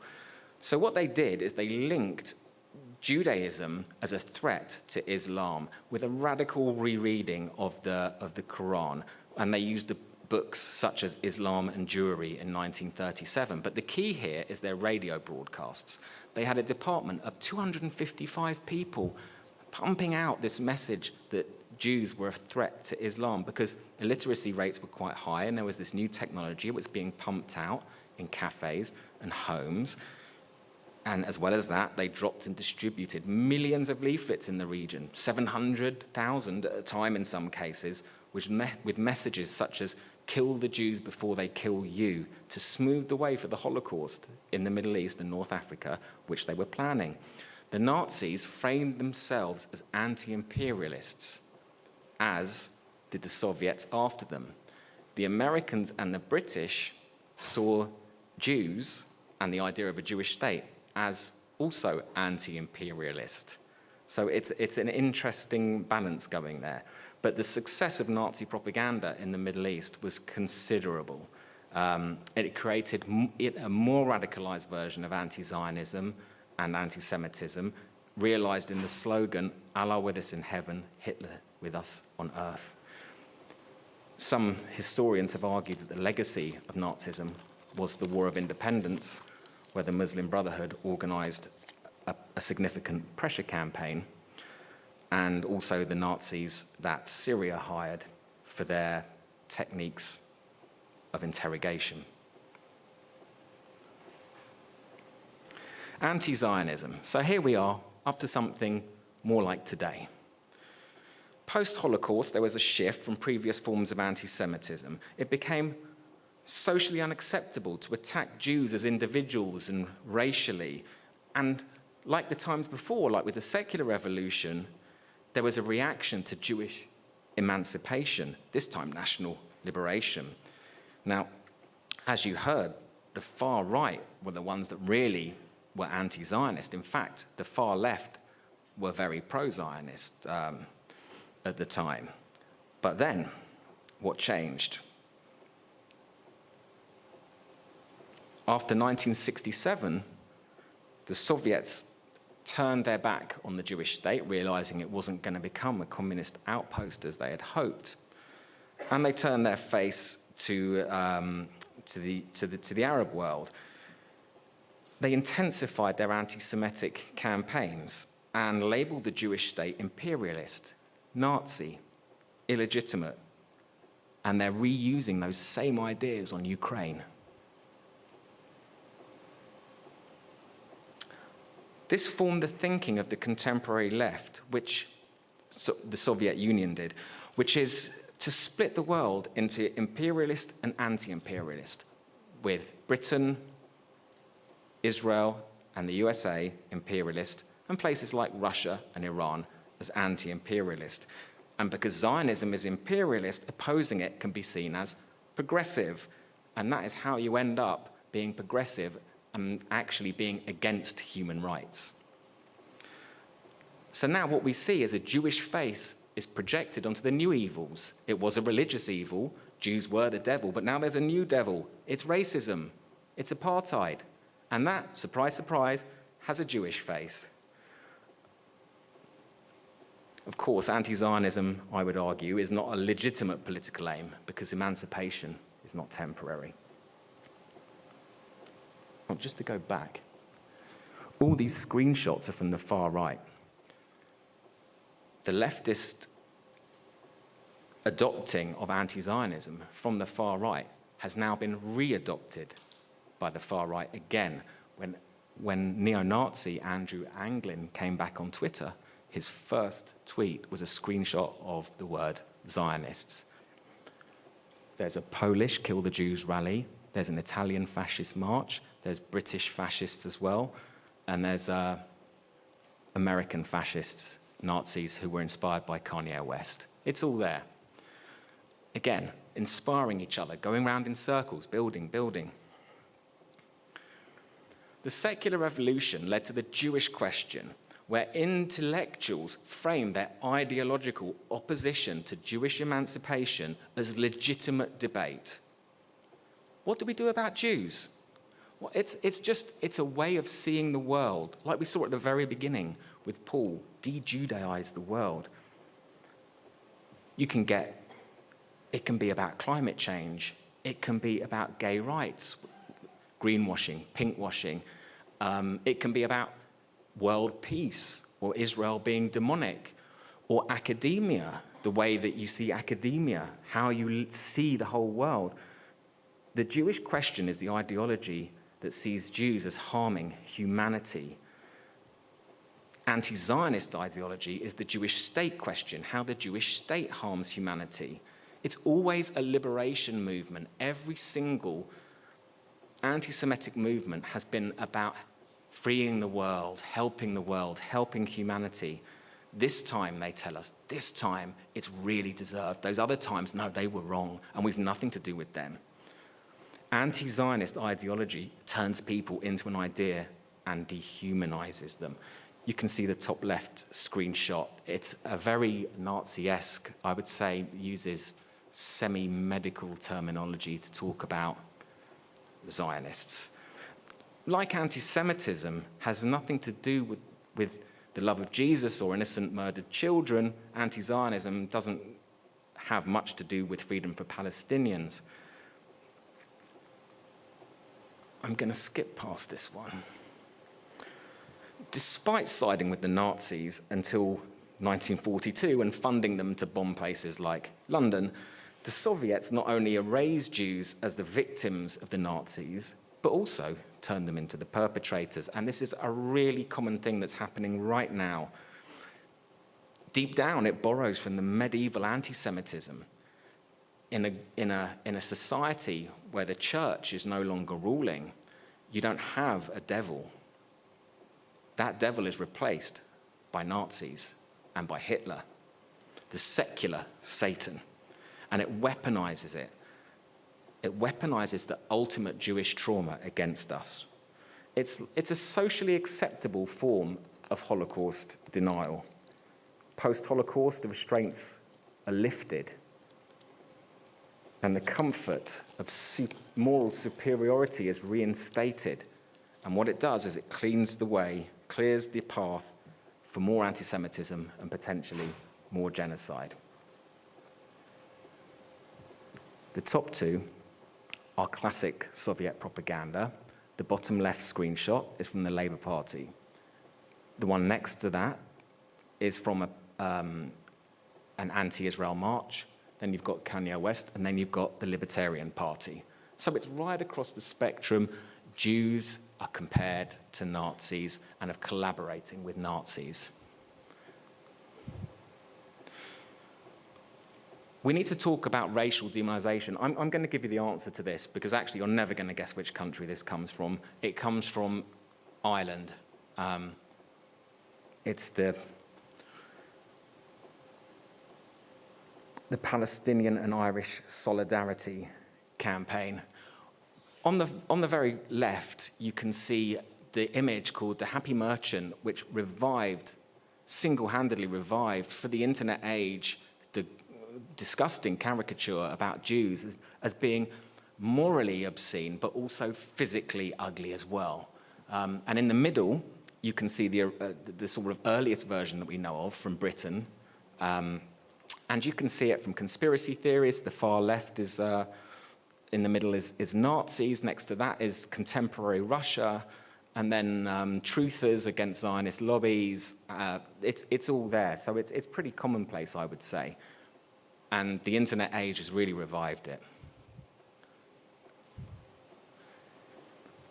So where exactly does this leave us all now? Well, in the second decade of the 2000s, conspiracies were brought together under the idea of an all-encompassing conspiracy of secret networks and world control by the elite. And during times of uncertainty, people need certainty, and the familiarity of a Jewish face is projected onto the change. Now we have the added panic of the Jewish state. The Nazis called this kind of conspiracy theory the big lie. But I think it's time to stop thinking about left and right-wing anti-Semitism. We can see that they feed into each other.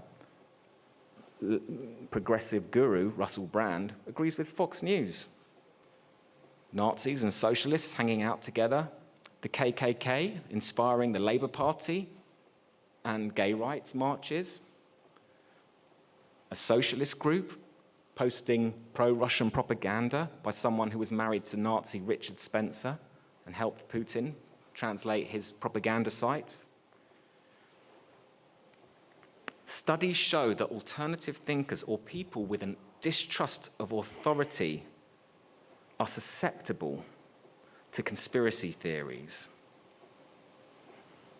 Today, we have a lot of gurus, like the Russell Brand example, and these people are really trusted by their followers. They have a big influence, and people trust them over their own doctors in some cases. Now, there is what the internet has caused, what our phones in our pockets have caused, is an epidemic of disorientation. There's a massive power shift going on. In the past, industrialization combined with secular society and then an economic slump led to this massive shift. Now today we have a technological revolution, and it's up to us to actually see which way the wind is blowing on this. We have companies like Amazon who have more power than a government. No wonder these conspiracy theories are so attractive to some to try and explain the world about us. And then we have the internet, the opening of reason, which has also brought an eclipse of reason with it. I think of social media as the railway tracks of our time. Really, it's agnostic, and it can be used to ship goods and ideas, or it can be used to transport people to their death.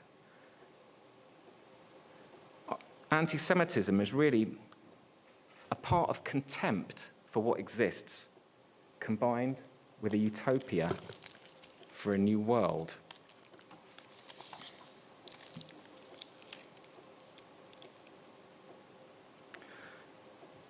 And I just want to say as well, the printing press is a really important precedent, and the printing press, through Martin Luther on Jews and Their Lies in 1543, through the protocols of the Elders of Zion, and through various other pieces of literature, like the Rothschilds conspiracies, paved the way for the Holocaust. We need to be aware of the power of these new technologies, and we need to get with the program.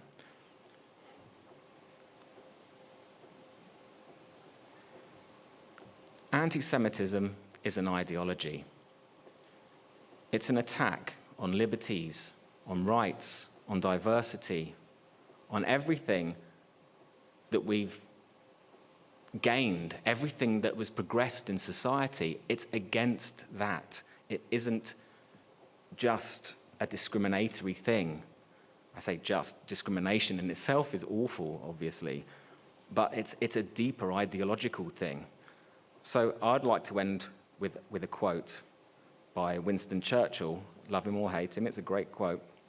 "It has been said that democracy is the worst form of government, except for all those other forms that have been tried from time to time." Thank you.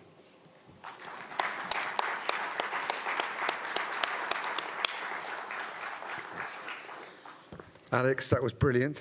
As always, I would encourage everyone, when you can, to invite Alex to your parliaments or to your events, because I found no clearer explanation of tracing anti-Semitism from its very root to where it is today. Alex, thank you so much, and yes, I encourage you all to have an opportunity to talk with Alex. Brilliant, thank you so much.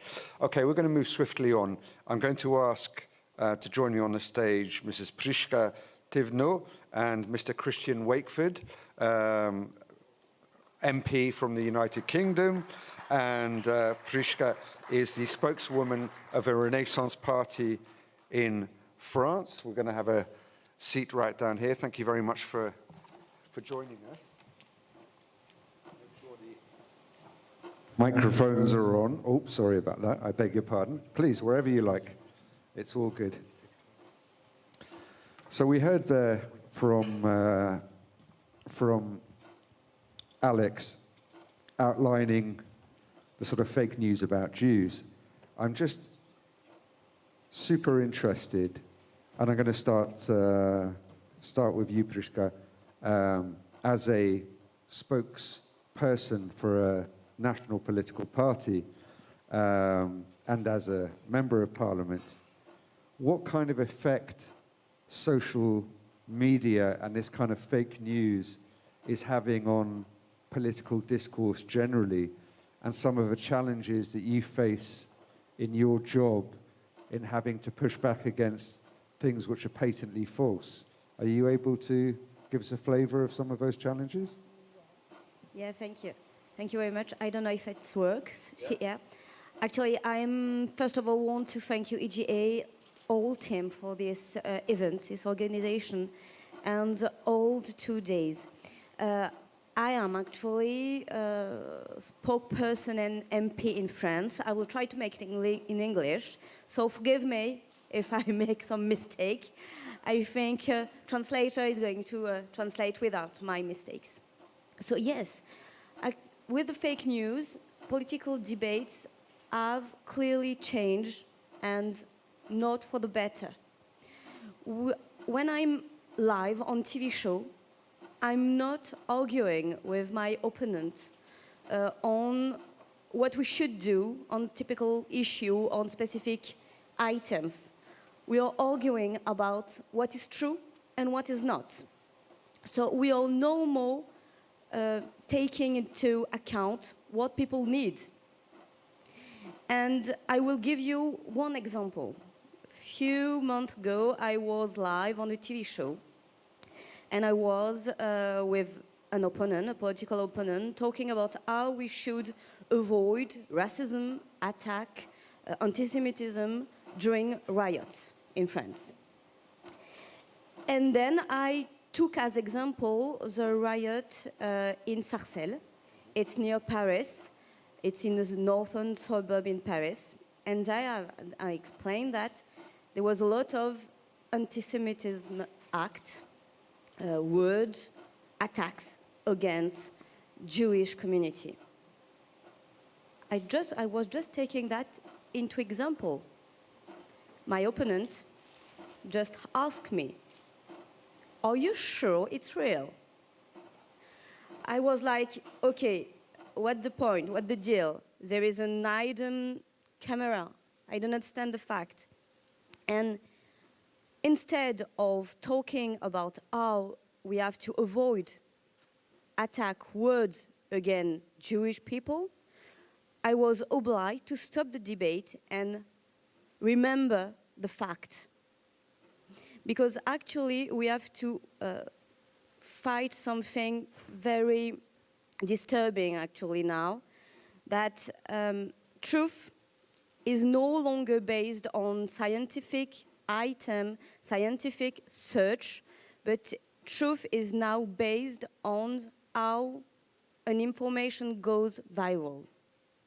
And when it goes viral online, when it goes viral on TV show, it gets faster on your mobile phone, on the networks.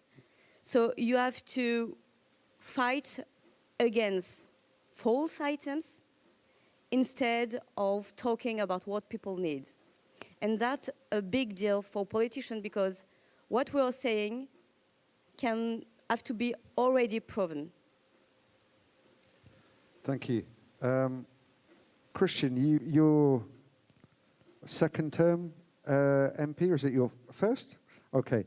So even in the relatively short time you've been an MP, I mean, you've seen a lot of change in British politics. But what's your sense of where the political debate is going in light of these sort of fake news, social media bubbles, and the way journalism and political reporting is changing? Thank you. Obviously, not just seen a lot of political change, I've actually been that political change as well. I think we're almost at a precipice as to where we are, as has just been said in the previous presentation. What we're seeing is very much, is it viral, is it fact, is it truth? We're now in the post-truth world. We only needed to look to a couple of weeks ago where a former colleague of mine, Andrew Bridgen, tweeted about the COVID vaccines, stating that it was the biggest crime against humanity since the Holocaust. Now, not only to denigrate what happened in the Holocaust, but every crime against humanity since, what's happening in Ukraine now, what happened in Rwanda, what happened in Bosnia, Darfur, to just pass that as a baseless comment because he's now a COVID vaccine skeptic. But this is the world we're living in, whether it's vaccine disinformation, whether it's COVID conspiracy theories, which again we saw in the previous presentation as to how that always seems to link back into anti-Zionism and anti-Semitism, is a really concerning aspect. So in British politics, we actually had a huge opportunity just a couple of weeks ago in regards to what was previously the Online Harms Bill, which unfortunately was watered down to the Online Safety Bill, with the kind of thought pattern being if it's illegal in the real world, it's illegal online. Unfortunately, online harms were taken out of it. So that means the likes of Kanye West, Ye, whatever he wants to call himself this week, basically allows him to carry on tweeting, commenting on social media, almost with impunity, unless it actually breaks the law. Now that is now allowed still. So I think really we all need to be coming together. We can't just trust the social media companies to kind of maintain their own platforms or stick to their own terms and conditions, because the number of times that I've highlighted hate speech, the number of times that I've highlighted anti-Semitism, and you log it and it comes back and says this isn't in breach of our neighbourhood protocols, it clearly is. A blind man on a fast horse could see that it's in breach of so many different prospects, but it's allowed to continue. And we don't just need the likes of Mark Zuckerberg to say this is wrong. We need governments to say it's wrong and legislate for that. And I think we're starting to, but I think we're incredibly slow and behind the curve on it. Okay, thanks. We're going to be discussing in the next move that. Sorry, if I can. It was working okay? Okay, sure. Just feels like I'm like one of these football commentators talking into a microphone. But anyway, thanks for that. We're going to be talking about, in the next political panel, perhaps some of the legislative tools which are available for some of the things that you've just been talking about, Christian. If I can come back briefly, Emmanuel Macron, your party leader, and indeed the French president, used to work in banking, and I'm wondering, in your spokesmanship, have you ever come across any sort of conspiracy theories or any theories regarding Monsieur Macron, banking, Jews, Rothschild money, these kind of things, and how have you dealt with that? I can imagine you've dealt with some crazy stories in your time. Are there a couple that really stick out in your mind? Actually, yeah. Actually, first of all, Emmanuel Macron is no more my political leader. He's a president of France. So, first of all, just joking. Yeah, a lot. He was the marionette of Jewish people. He was gay. He was not against his wife also. It's every thing that can be against Emmanuel Macron. What the most important one was that he was the marionette, the tool of Jewish people.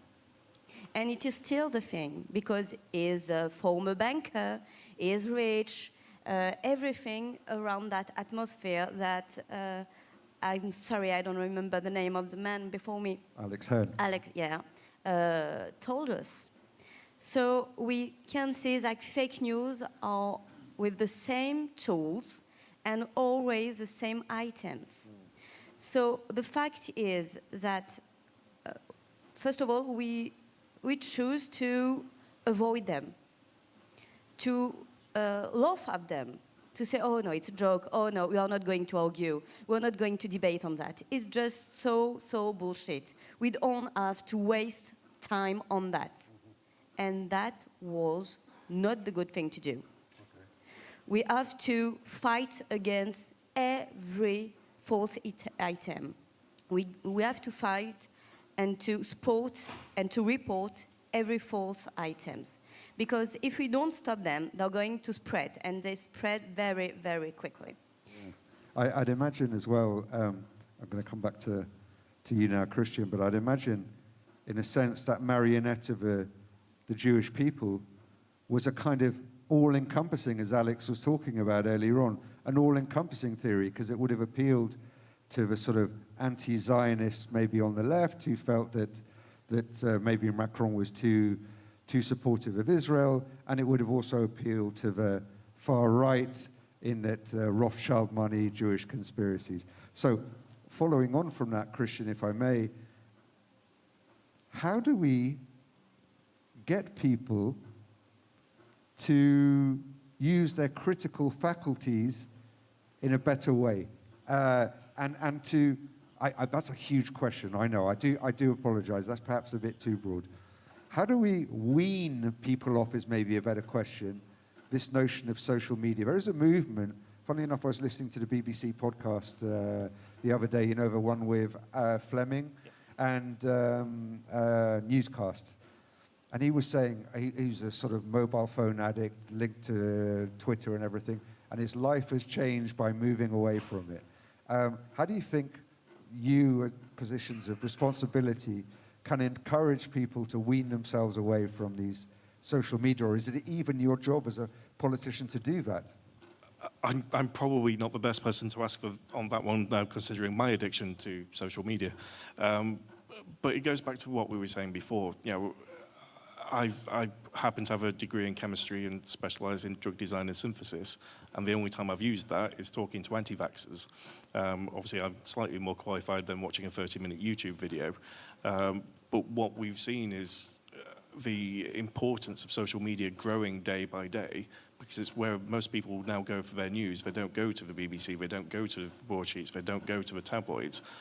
They have much more trust in social media, and to some extent it's a powerful tool for politicians to use to get a message out to either a core voter or to constituents as to what you're doing. If it's not on social media, it didn't happen. But at the same time, it's that Pandora's box. Because it's been opened, there's no getting away from it. So I think it's not how you wean off it, and if there's any advice of how to do that, I would gladly listen. But I think what we have to do is drown out the fake news, drown out the post-truth with actually the facts and figures. I mean, we saw in the Brexit debate and several others, we now no longer care what experts think, because they're wrong, they have their own hidden agendas. And again, whether that links in with Israel, whether it links in with science or COVID, you know, no one cares now. You know, if it's not the news they want to read, if it's not their own, I don't even want to use the word ideology because it seems to be so fluid depending on the topic, but if it's not what they're interested in, they don't care. So we need to drown it out and make it more relevant. You know, the long-term solution is education, but how long have we been speaking about that in these symposiums? We do need to educate. We do need to find a way to get past that post-truth, but unfortunately the only solution is more truth. Okay, we've got a lot to get through, so if I may, I'm gonna park this there, because we're gonna go straight on to some social media as a way of pushing back against some of these sort of hate-filled comments. So, ladies and gentlemen, if I could ask you to put your hands together for both Priska Tivno and Mr. Christian Wakeford, MP. Thank you so much, and keep up the good fight.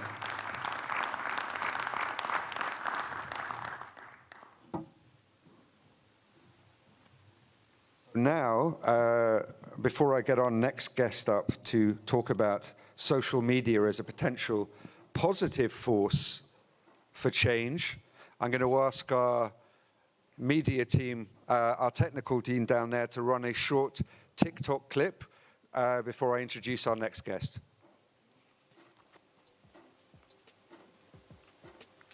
Hey should be. There's no sound for whatever reason. Sorry, guys, have you got the sound? Can we run that with sound?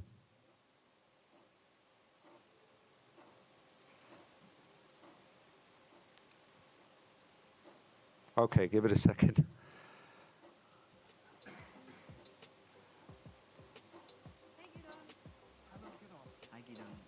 No sound.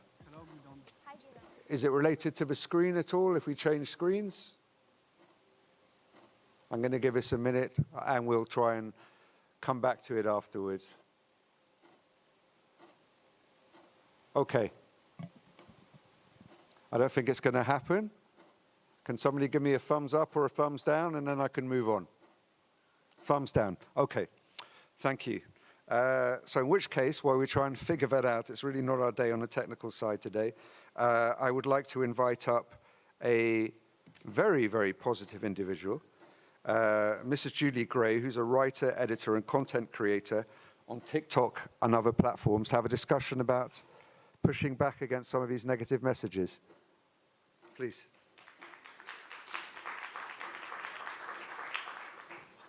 Want to give some remarks first and then we have a chat? We'll wait for you? Yeah.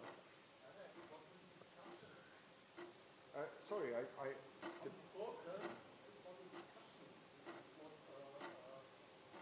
unfortunately, we're running a bit behind, so I'll come back to the discussion, okay?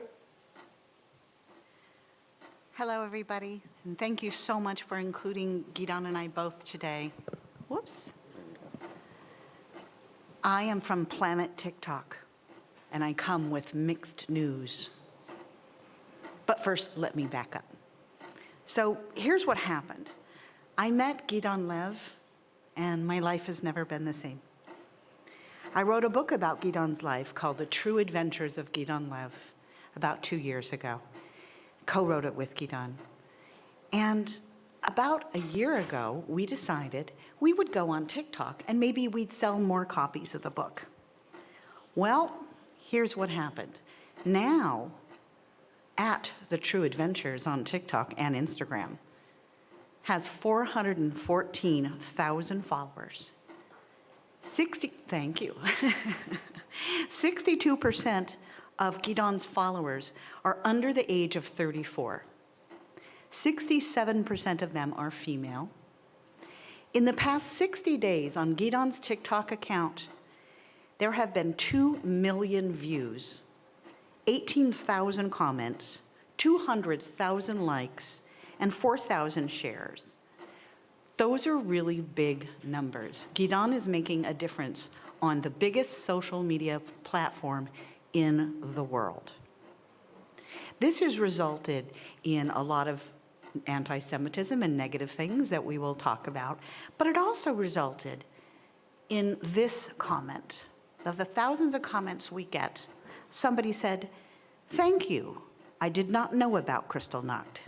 Do you have a suggested reading list?" And that one person among thousands of people is a person I consider to have been reached through TikTok.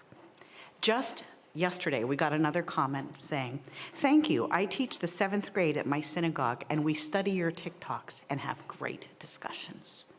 So I feel that we're making a positive difference. And the good news is that in my experience on TikTok managing this account, young people do want to learn. They want to learn and they're on TikTok. It's up to Jewish educators to take seriously the idea that countering anti-Semitism on social media is a huge opportunity. But we need to get organized. We need better digital security, and we need centralized shared resources. And we need to make better content. The reason Gidon's account went viral and became a verified account was that Gidon was not afraid to do memes, to do some of the dances, some of the music. But what we did was we subverted expectations and we used memes on TikTok to deliver a different message. So it was kind of this spoonful of sugar makes the medicine goes down approach. Gidon's followers are many and they are very engaged with his account. And Gidon's account is not the only account on TikTok that combats and counters anti-Semitism. We have amazing Lily Ebert in London, who has 1 million followers, I think. And we have Tova Friedman in New Jersey, who's a survivor of Auschwitz. They're both on TikTok.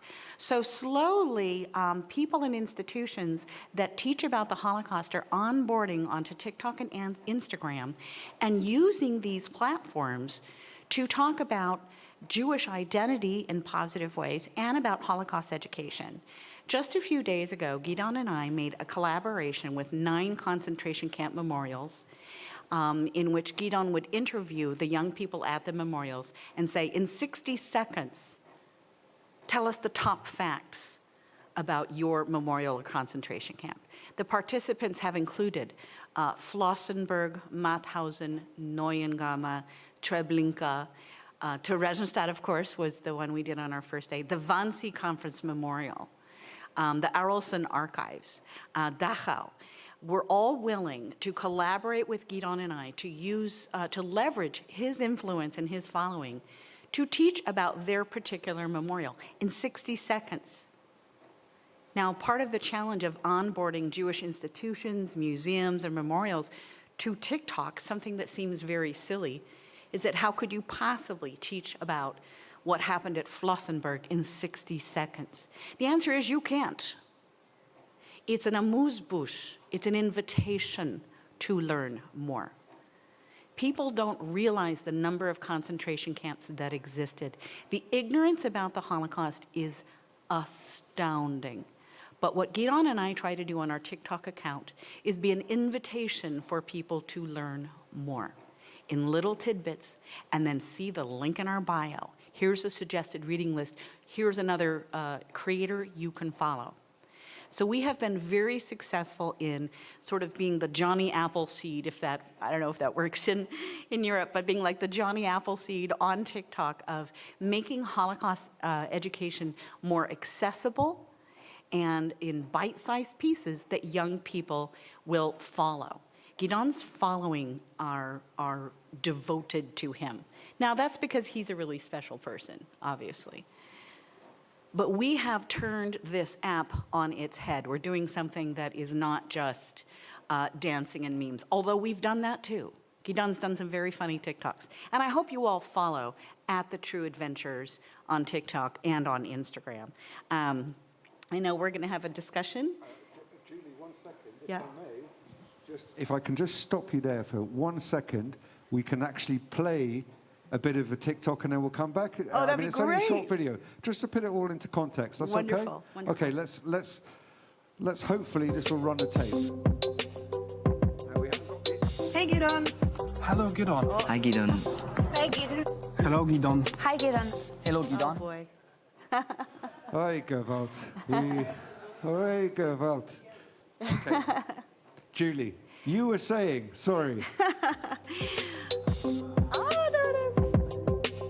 Hey, Gidon. Hello, Gidon. Hi, Gidon. Hey, Gidon. Hello, Gidon. Hi, Gidon. Hello, Gidon. Hey, Gideon. Hey, Gidon. Hi, Gidon. Hi, this is Gidon Lev. We're going to do some Holocaust education. Today we're going to learn about Terezin, where I was. Hello Gidon, my name is Raimi and I work at the Terezin Memorial. Right now we are 1 kilometer from the former ghetto in a small fortress, which was used as a Gestapo prison for political prisoners already in. Now we are in the town of Terezin. As you know, it used to be the ghetto from November 1941 till May 1945. Behind me we have the Dresden barracks, where you and your mother stay. The remarkable thing about Terezin is the art left behind by the children, as well as this picture that you drew right here in Terezin. Thousands of children were in Theresienstadt, but only a fraction survived. And you, Gidon, are one of those children.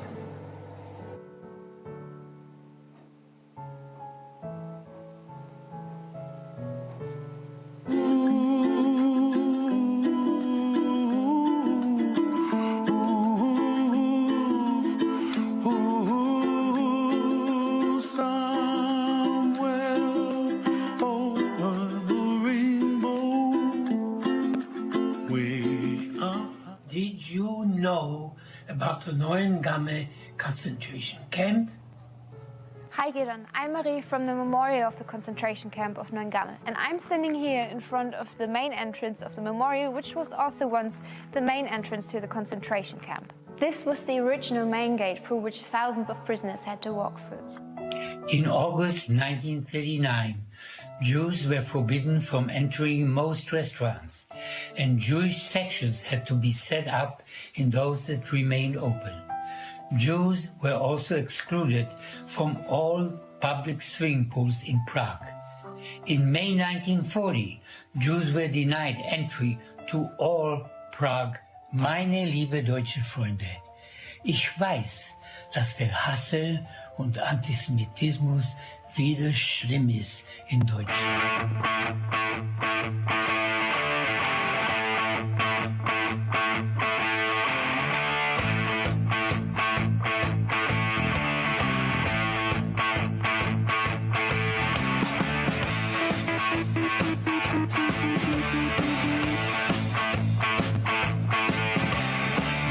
When I die and they lay me to rest, I'm gonna go to the place that's best. When they lay me down to die, I'm going on up to the spirit in the sky. Going on up to the spirit in the sky. That's where I'm gonna go when I die.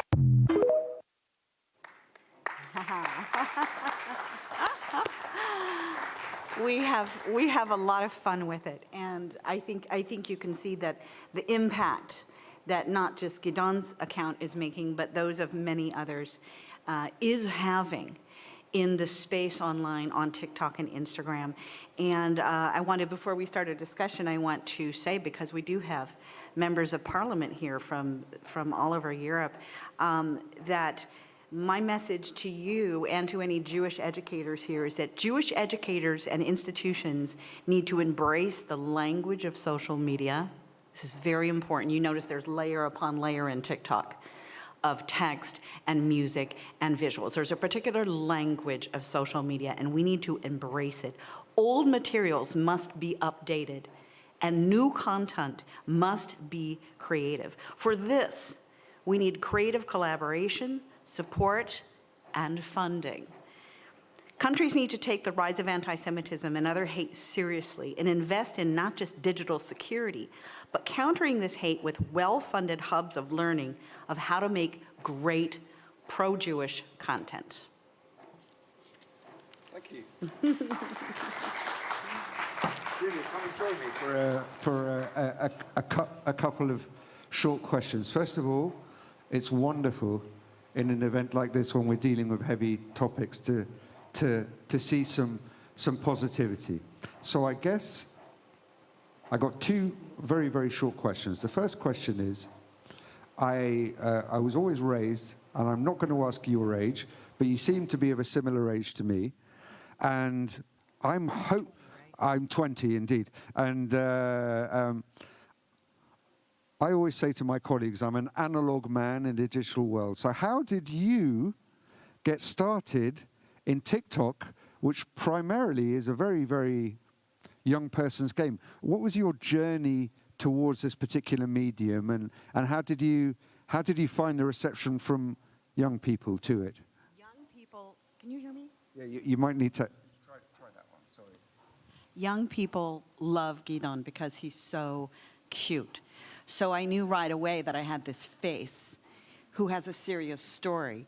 I worked in Hollywood for a long time as a story developer. And so I worked in the medium of film, and I'm a writer and I'm an editor. So for me, I'm a digital person in a digital world. I wish we had TikTok. I made movies when I was a kid in high school. So the world of film and content has always been where I'm comfortable, but I'm also a writer. So for some reason, for me, TikTok was very intuitive and very clever. There's a lot of junk on TikTok, for sure, and that's what most people think when they think about TikTok. But there's also a lot of really interesting stuff happening on TikTok if you sort through the chaff. There's a lot of education. There's a lot of heartfelt confessional stuff. And I saw an opportunity to take the many layers of TikTok to subvert the app in a way. So here we have an older man with a very sad and serious story with music and dance moves and filters that could sort of edit that all up to make it interesting and palatable in 60 seconds.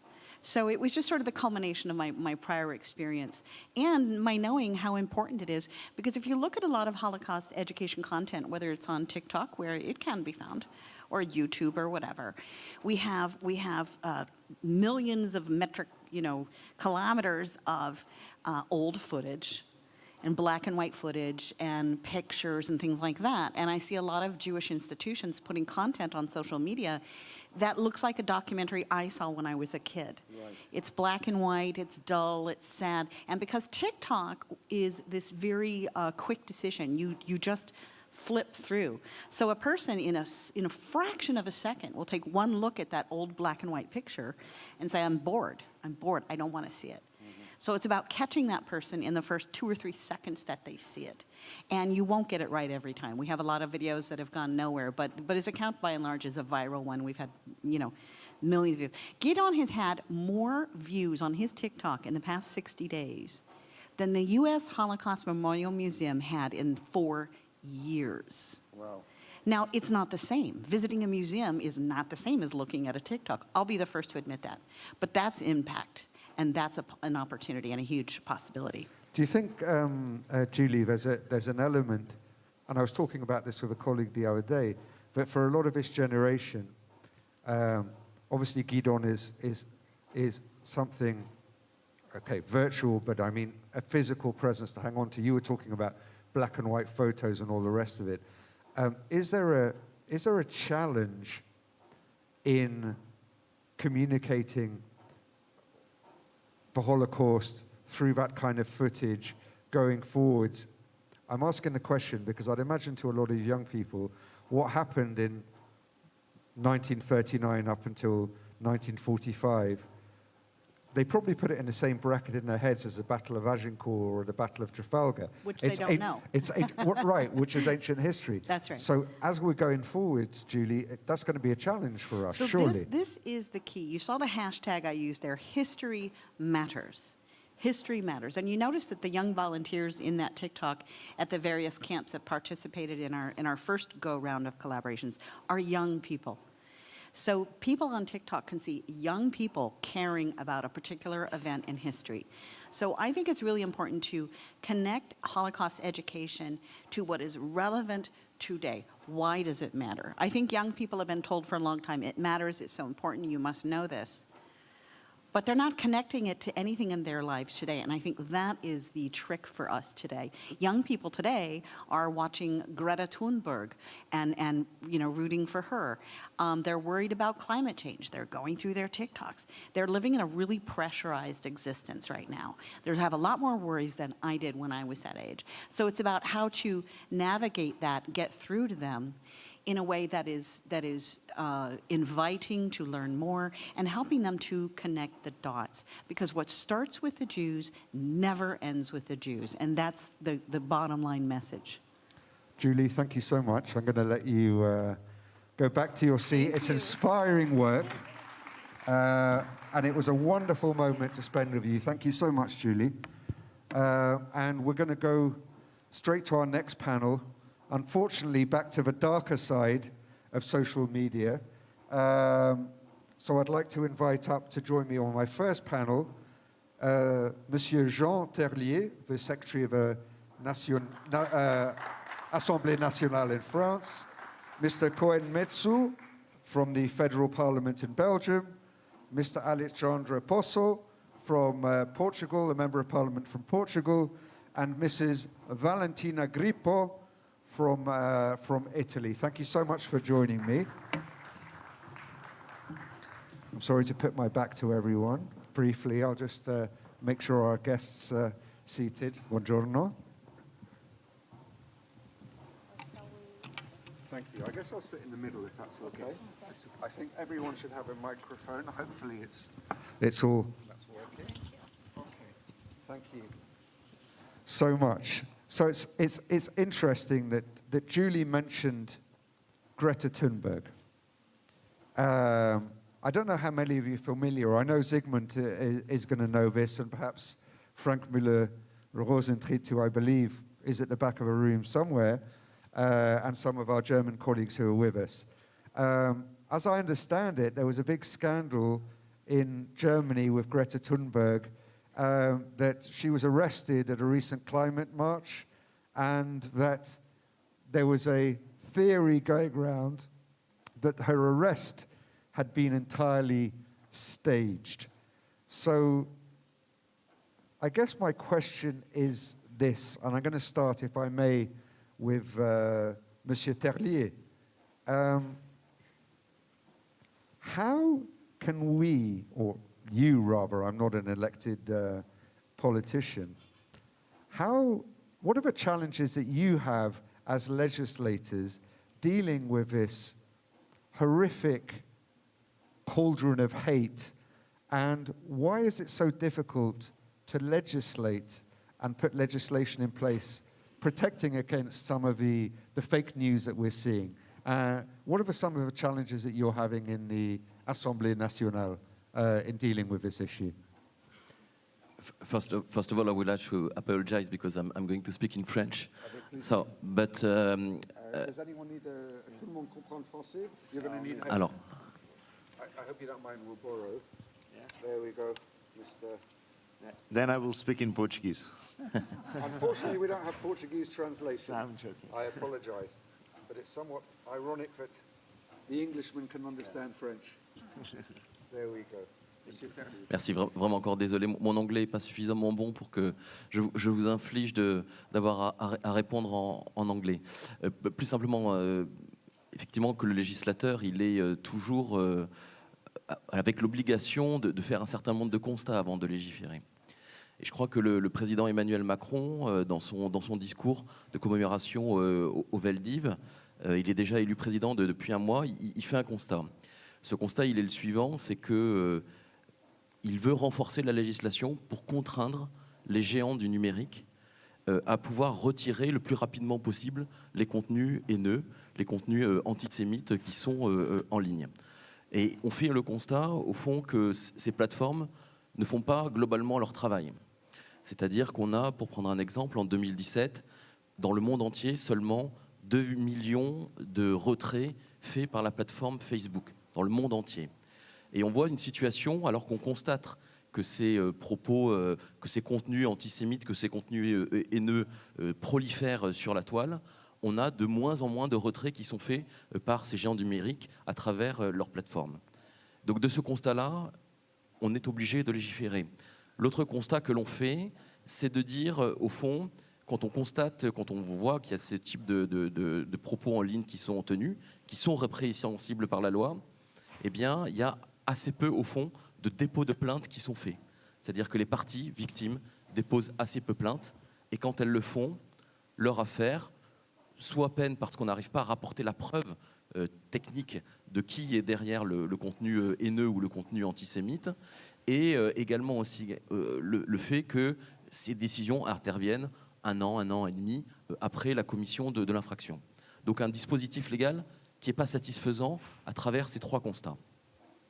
On va tenter de légiférer de manière plutôt intéressante avec une proposition qui était de dire, au fond, il va falloir contraindre ces plateformes à retirer ces propos haineux en ligne. Et on va mettre en place une amende de 375 000 € dès lors que la plateforme, quand elle a un signalement, eh bien, ne retire pas ce contenu haineux. La grosse difficulté à laquelle on s'est heurté, c'est qu'en réalité, qui détermine qu'un propos haineux et antisémite? Est-ce que c'est à la plateforme de le faire, un opérateur privé, ou est-ce que c'est, au fond, à un juge judiciaire qui est garant des libertés à déterminer si un propos est un propos haineux ou antisémite et donc constitutif d'une infraction et alors doit être enlevé, ou est-ce que c'est un opérateur privé à faire ce genre de choses? Si on passe par le biais de la justice, au fond, et du juge, on le voit, le constat, c'est celui d'une justice trop longue à prendre des décisions et donc, au bout du compte, des victimes qui ne déposent plus plainte parce qu'elles sont perdues, au fond, à travers tout cela. Et il y avait aussi également une difficulté parce que ce dispositif-là, il a fait l'objet d'une censure par le magistrat suprême qui est le Conseil constitutionnel, en considérant que si on autorisait ces plateformes de leur propre chef à enlever ces contenus, eh bien, ça pouvait être attentatoire aux libertés individuelles. Et donc, on a eu, à travers ce dispositif-là, une censure de la part du juge suprême, qui est le Conseil constitutionnel. Mais dans cette loi, qui est une loi de notre ancienne collègue qui s'appelle Laetitia Avia, il y a quand même eu un certain nombre de choses qui ont été faites. Notamment, on a créé ce qu'on appelle un parquet spécialisé en France. Un parquet spécialisé, au fond, c'est des juges spécialisés dans la problématique de ces contenus haineux ou antisémites pour rapidement connaître des dispositifs et prendre les mesures qui s'imposent. Et dans le même temps, comment est-ce qu'on fait pour faciliter le dépôt de plainte des usagers et des victimes en ligne? On a créé une plateforme qui s'appelle la plateforme Pharos et qui permet une personne, lorsqu'elle constate qu'à son égard il y a eu un propos antisémite, un propos haineux ou autre, eh bien de déposer plainte en ligne à travers cette plateforme du ministère de l'Intérieur qui, elle, fait le relais entre le ministère, entre la victime et ces plateformes pour un retrait de ces contenus haineux. Donc cette législation, elle est allée très loin, peut-être pas suffisamment loin. Nous verrons. L'idée, c'était aussi de faire revenir à la table des discussions les plateformes, parce que si on n'arrive pas à contraindre, eh bien, il faut les associer au dispositif législatif. Et c'est ce qu'on a essayé de faire à travers ces différentes lois qu'on a votées sous l'impulsion du président de la République, Emmanuel Macron. Thank you. I'm going to come back shortly to that theme, and you touched upon some very, very fundamental themes. The idea of should a private company effectively be self-regulating, and you also touched upon the notion of the idea of free speech, and that social media is very much that kind of still regarded as a bastion of free speech, and maybe things haven't got bad enough yet for it to be seen as something that needs to be legislated in a more effective way. But before I come I'm going to call you Valentina, if that's okay. I hope you don't mind. If you do, I'll happily revert to Mrs. Grieper. But before that, Mr. Metsu from Belgium, member of the Federal Parliament. Before we go on to more on the legislative front, question for you. What can politicians do, given this climate, to overcome anti-Semitism? I mean, I know that's a huge question, but I'd be grateful for your thoughts on it. Thank you for this question, Alex. I think that's the $1 million question indeed, but maybe the answer shouldn't be that complicated. Exactly 1 month ago, I was in Athens, where we had the Mayor's Summit against anti-Semitism, because besides Member of Parliament, I'm also mayor. And it struck me that in 2021, anti-Semitism had the highest record ever, which is, of course, not very good news for all of us, by the way. And I've learned a couple of things. I think that as a solution, we should adopt the IHRA definition on anti-Semitism, but Mr. Papadakis said it earlier on today, we should not only talk and adopt and discuss and debate, but we should also act. And I think there are 3 things we can do in a very short term. I call it the TIE principle. So we should train law enforcement. And I'm very happy that the senior advisor of the Police of Antwerp is here amongst us today, not only to support us, but also to learn how they can assist us in overcoming anti-Semitism. That's 1. 2, we should also investigate discrimination and prosecute. And 3, we should educate. Everything starts with proper education. 10 years ago, we opened a synagogue in my village. My rabbi, I call him, I'm not Jewish, by the way, but I call him my rabbi, so I think I'm half Jewish, Menachem Hertz, he told me, listen, let's open the doors of the synagogue, and we will invite all sorts of children coming from other disciplines, from other schools, just to get to know each other. What is the Torah? What is the Shoah? What is Chanukah? In which we resemble, in which we differ maybe a little bit. So I think the 3rd point, education, is as important as the first two things I just said. Thank you. Having said that, we were talking about education in Belgium. In particular, Belgium, rightly or wrongly, has a reputation. I'm thinking of the most recent episode, I'm sure everyone's familiar with it, of Fauda, which was based in Molenbeek.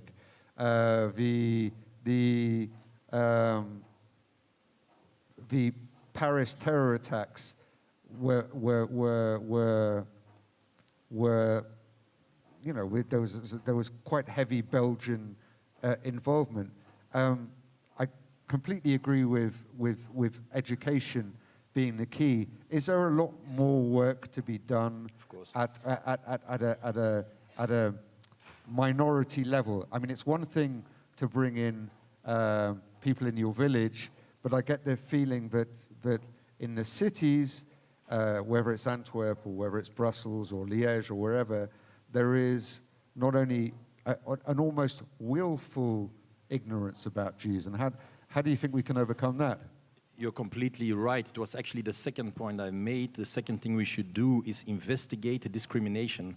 But that sounds not hard enough, because for some people, let's say, repression is the only measure we can undertake.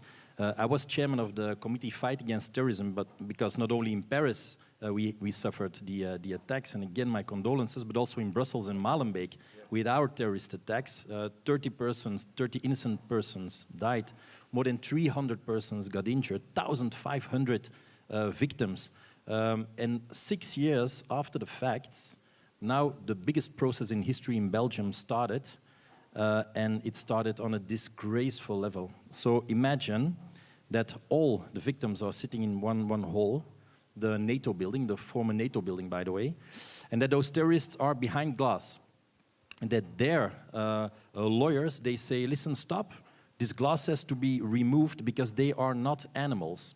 So for the first weeks, we had a discussion on they shouldn't be behind glass, they shouldn't be searched every morning, and so on and so on. So for now, the victims are actually being victimized for the second time. So I do agree, fully agree, that we shouldn't be naive anymore. And for the past few decades, I'm afraid that we did a bit too much like this. We didn't see it coming, but when it rains in Paris, it drops in Brussels, they say. So I think that only hard measures for such kind of persons are necessary to undertake. Thank you, Cohen. Valentina, lovely to have you with us.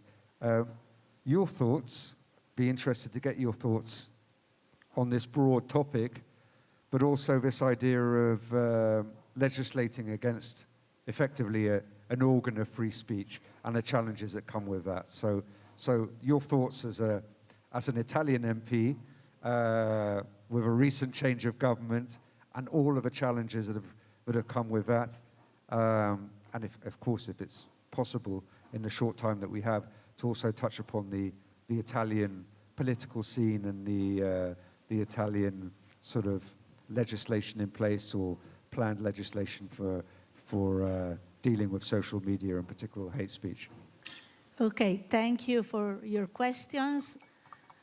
Well, we would need a couple of hours just to address all the issues that you touched, but I think there is one thing above all has been said, that is culture, that is information. I'm a journalist before being a deputy in the Italian parliament.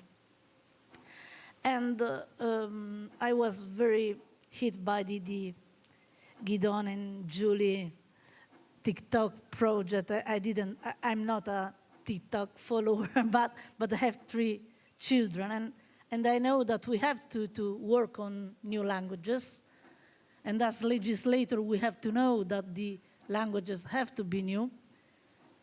But still, there is much to do in school, in education, in building knowledge of each other, with the double object from empowering identity of the Jewish kid, of course, from a side, but still fight anti-Semitism from the other, from the only real way that we have, that is knowing each other.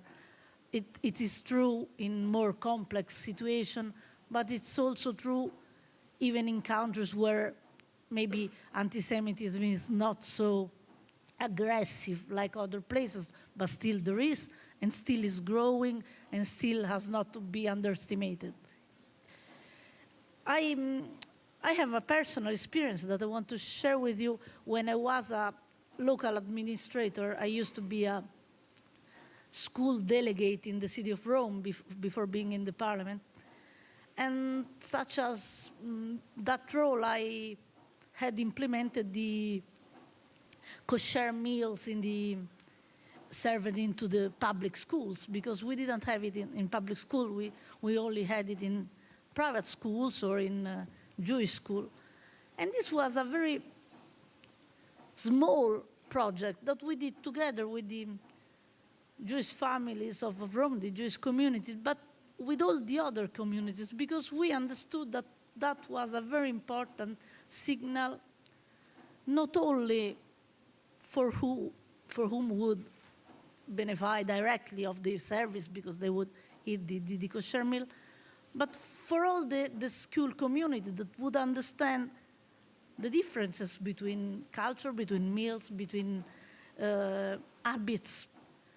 And we also did some mixed project in sharing now the different foods with very young kids. And this was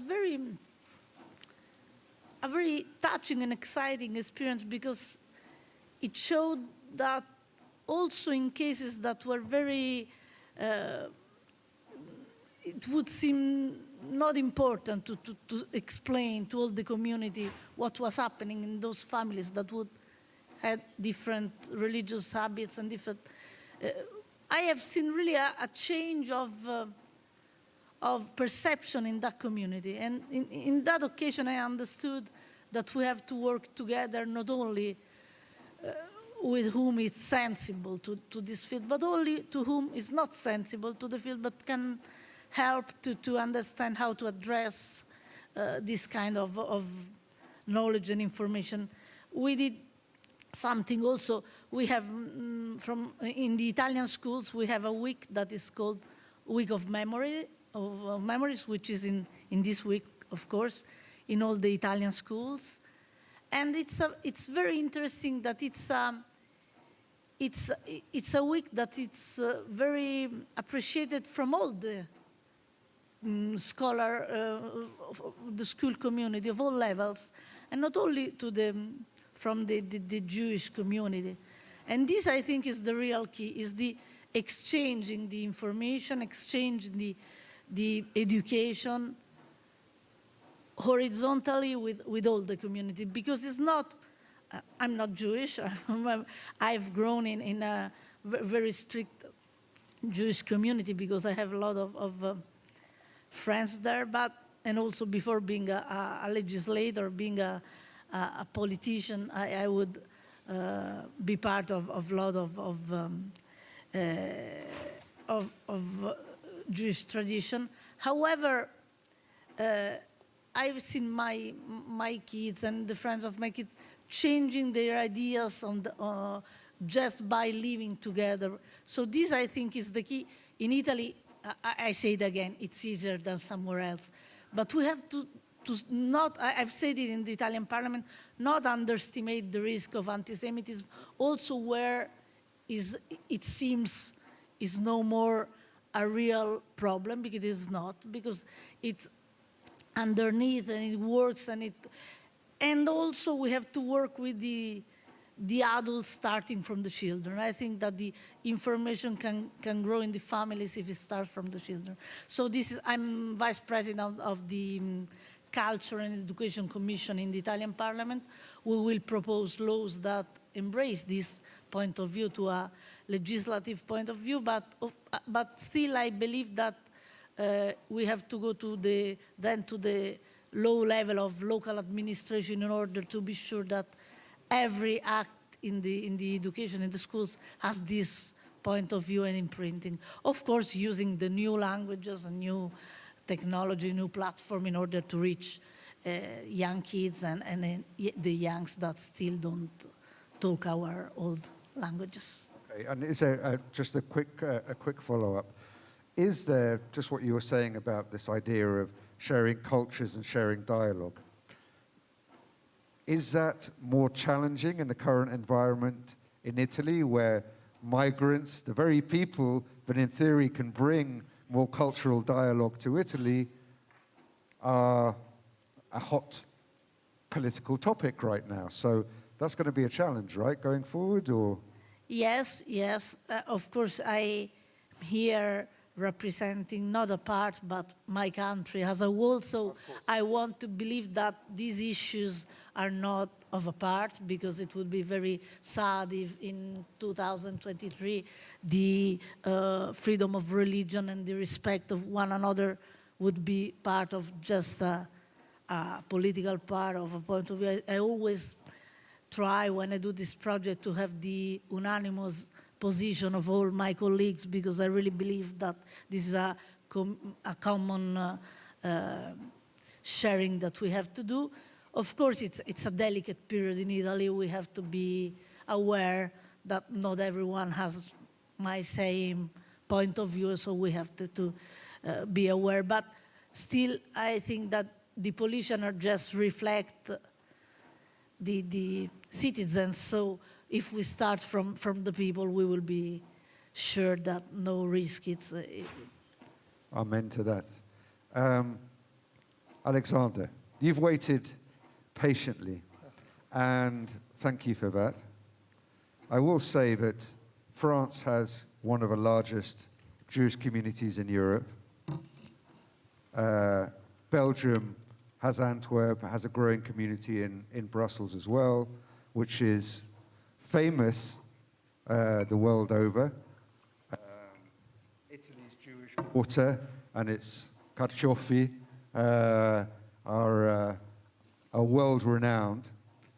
Before, over lunch, we had a very, very brief discussion, and he said to me, you know, the Jewish community in Lisbon is quite small, it's only 1,000. We spoke about Porto, which is presumably even smaller. My question to you is, and feel free to jump in on any of the other issues that your parliamentary colleagues from other countries have raised, but in that environment, in a country like Portugal, which has a very, very small Jewish community, how does one keep the lessons of the Holocaust and what happened during the Second World War relevant?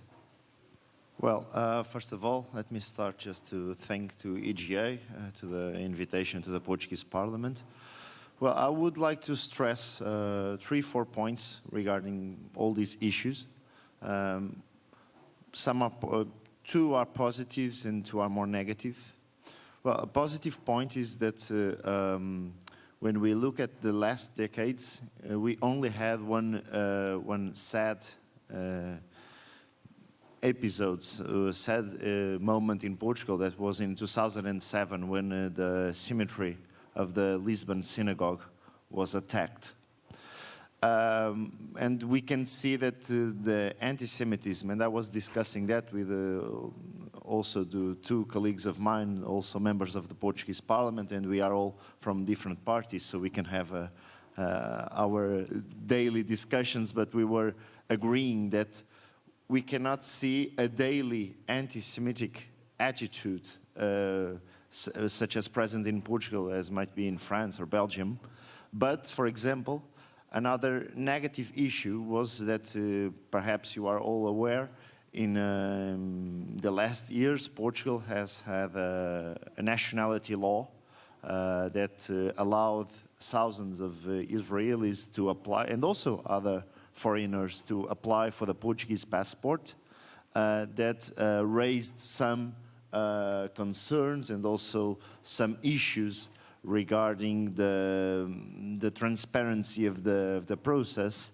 And of course, when we were discussing, of course, the requirements to have the Portuguese passport and because of that, the European passport, we saw some anti-Semitic opinions. But as we don't have a huge Jewish community in Portugal, of course we have centuries of Jewish presence in our country, we might say that it is only when time to time hot topic appears, such as the nationality law and the requirements to have our passport due to the past of Sephardite Jews.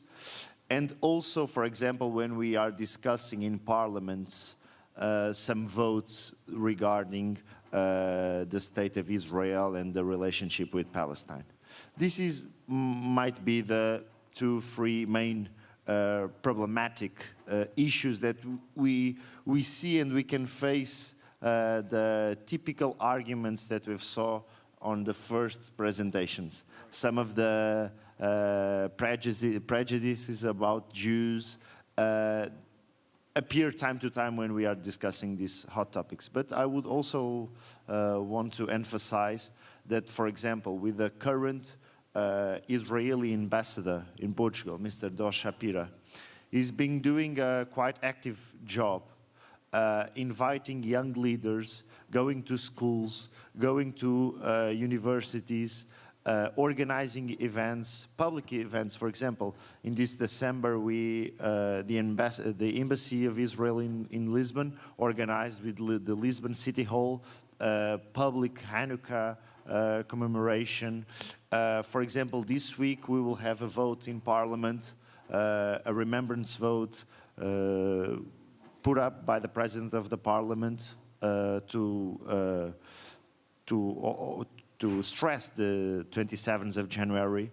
And I think that although we might not have some kind of problems that we face in the Central Europe and also in the Eastern countries of Europe, we have to invest in education, and that's why I was stressing the behavior and also the proactive attitude of the diplomatic services in Lisbon of Israel, because they are keen to be involved with politicians, with the teachers, with the ministers, and this week also, for example, they will organize with the German embassy in Lisbon a remembrance ceremony because of the International Day to the Victims of Holocaust. Sorry, I was just going to say, so what I'm getting from what you're saying is in Portugal you prefer almost a soft power approach to cultural dialogue as opposed to the kind of legislative challenge that Monsieur Terlier is having to deal with in France. Yeah, because we don't have those kind of accidents or violent episodes, but we have to be aware, of course, and I think that the work that we as members of parliament can do also with the Embassy of Israel is to maintain this tolerant spirit, because we know that time to time anti-Semitism appears. And I gave you 2 examples, the nationality law and also all kind of these discussions regarding the Palestinian issue and the relationship with the State of Israel. So being aware but maintaining our tolerant spirit and of course relying also in the good job of for example, the Porto community and the Lisbon community of Jewish people that are always working with us and with the embassy services to promote Jewish life. Although, of course, as we are a quite Catholic country, we have strong ties and also strong relations with the Jewish communities, and we, for centuries, have been also part of brother communities with the Arabs and with the Jews, and so I can define our country as being quite tolerant, but being aware and not stop working. We have to always working, especially with the young people, and that's why I stress the work of the embassy, because the current ambassador in Lisbon is always pushing for moments and initiatives and meetings and the public events with younger generations, with young politicians to talk about Holocaust, but also to explain the Jewish life, and also, of course, to explain some of the more divisive issues regarding Israel and the relationship that we as Western countries have, of course, with Israel. Thank you. Ladies and gentlemen, I wish we had more time, but before I let our panelists go and we start our second political panel, let me just say to each and every one of our guests here that we're incredibly grateful that you took the time to come and be with us in Prague on a cold January day. We wish you good luck in all that you do. As you can see, there's no one uniform answer. Each country's challenges are very, very much their own. But I think from the panel so far, the key words that I'm taking are education, sharing from a soft power perspective, and also this constant tension between allowing free speech and effective legislation. And we're going to explore some of these themes in our next panel. But for now, ladies and gentlemen, thank you so much for your time. Thank you. And we'll move straight on with our second panel. If I could ask Monsieur Bertrand Saur, Dr. Thomas Feist, and Mr. David Stogmüller to come and join me on stage, I would be incredibly grateful. Thank you. Wonderful. Thank you. And you'll be pleased to know I'm working on getting everything back on track, so we should be finishing on time. Thank you, gentlemen. Thank you for joining me. I'm going to start. Sorry, everyone, make yourselves comfortable. Everyone have a microphone? Okay, we're good. And there's obviously some water on the table if you need it. Maybe actually, if somebody could arrange for a couple of fresh glasses to be brought on the stage for our guests, I'd be extremely grateful at some stage. Thank you. So I'm going to start with Monsieur Saur. You're going to, of course, it's up to you. We can do it in French or we can do it in English. Your reply, I mean, but. Mrs. Valentina Grippo earlier on, she was talking about this notion of it's very, very important for cultures to understand each other and sharing and this sort of dialogue and people talking. And it got me thinking about you and the work that you're doing. You're primarily involved in culture and education.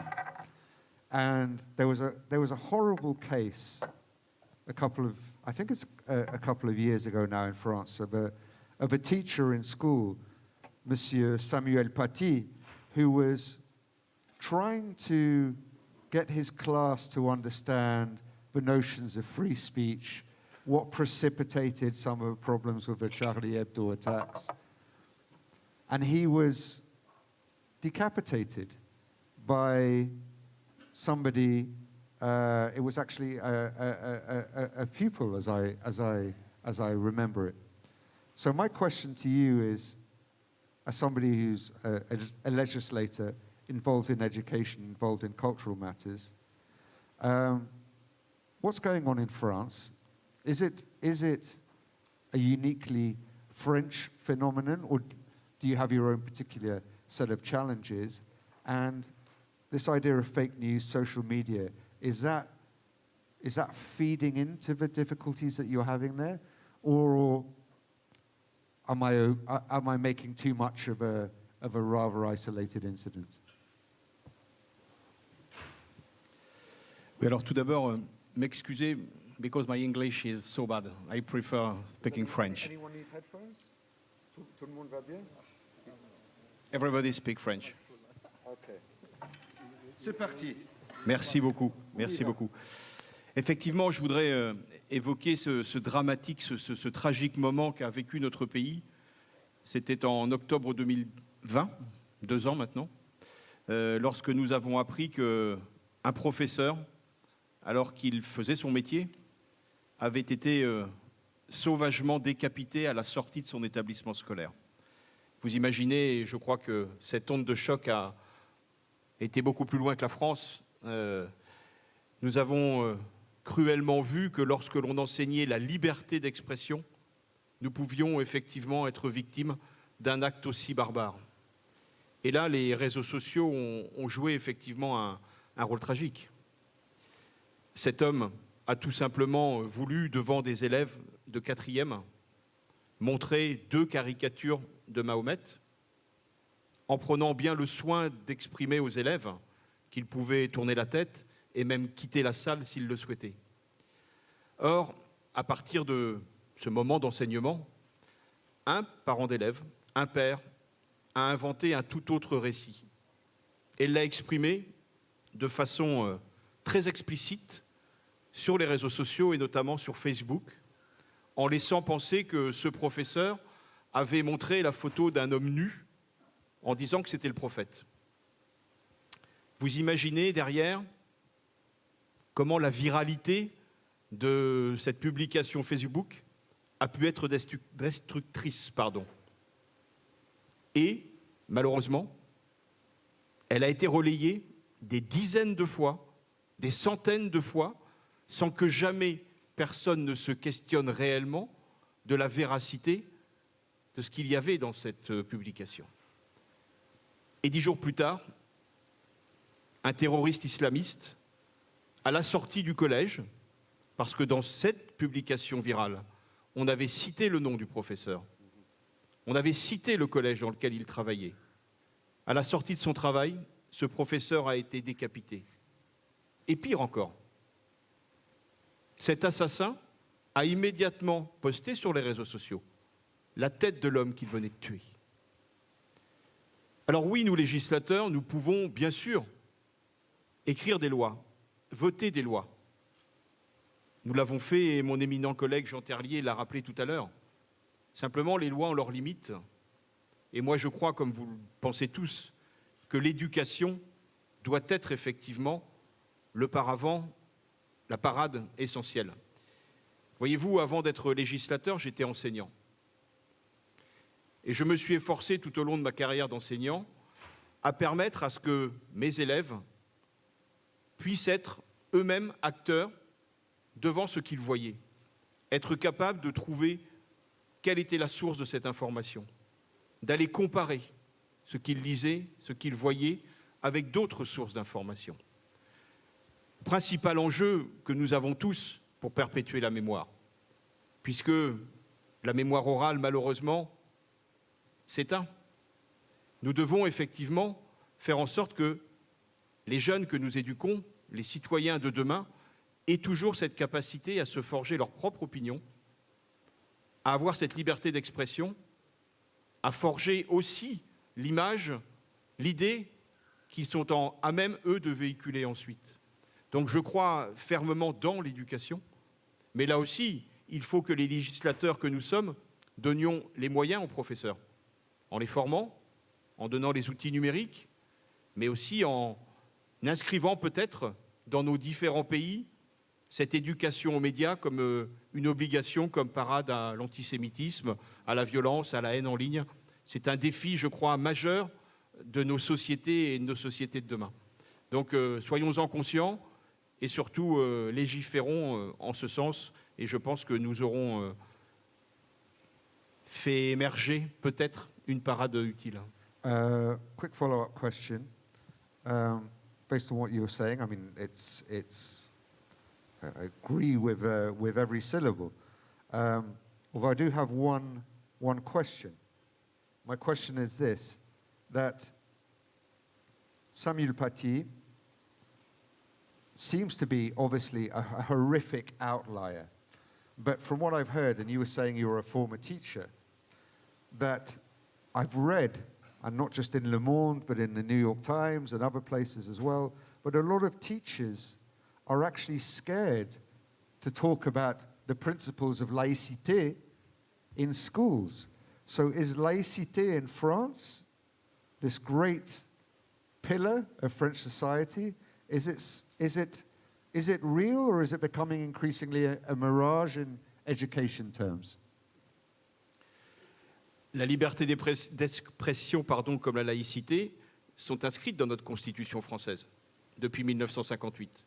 Ce sont des piliers de notre République française. Et je crois que ce professeur, à travers le choix d'utiliser des caricatures, a tout simplement travaillé dans le respect de la laïcité, dans le respect de la liberté d'expression. Et je crains que si un jour nous nous privions effectivement d'utiliser certains outils, certaines publications, certains écrits, nous ne respecterions plus la liberté d'expression. Samuel Paty a simplement fait son travail d'enseignant. Mr. Stogmüller, your thoughts, I mean, obviously I can imagine education is important, but also be interested in your thoughts on legislative tools that you can use to, I mean, presumably there are fairly stringent laws in place in Austria, for instance, for talking about National Socialism, okay? Do we need similar laws when we're talking about anti-Semitism, or is it more the line of cultural dialogue and understanding? Where is the line, I guess, is what I'm asking. Is there a line? Is there a red line where you, okay, stop the cultural dialogue, we need to legislate? Big question, I know, but your thoughts. Good. Thank you very much, first of all. Hello, and thank you very much for having me here. It's very good conference. I think, yes, it's a good question, because I think it's always need more steps to fight against anti-Semitism. Of course, everyone knows here, we are experts, we know it, what's happening.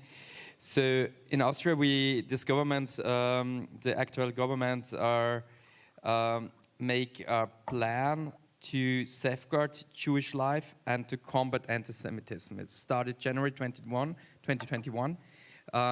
and it's our plan with 35 steps how we can do that. Of course, we need, first of all, we need investments in project Jewish culture heritage. Means that we show Jewish life, we show that it's existing, what's happened. I think that's one big thing to make it public. That's never forget everything. We founded a center for anti-Semitism research.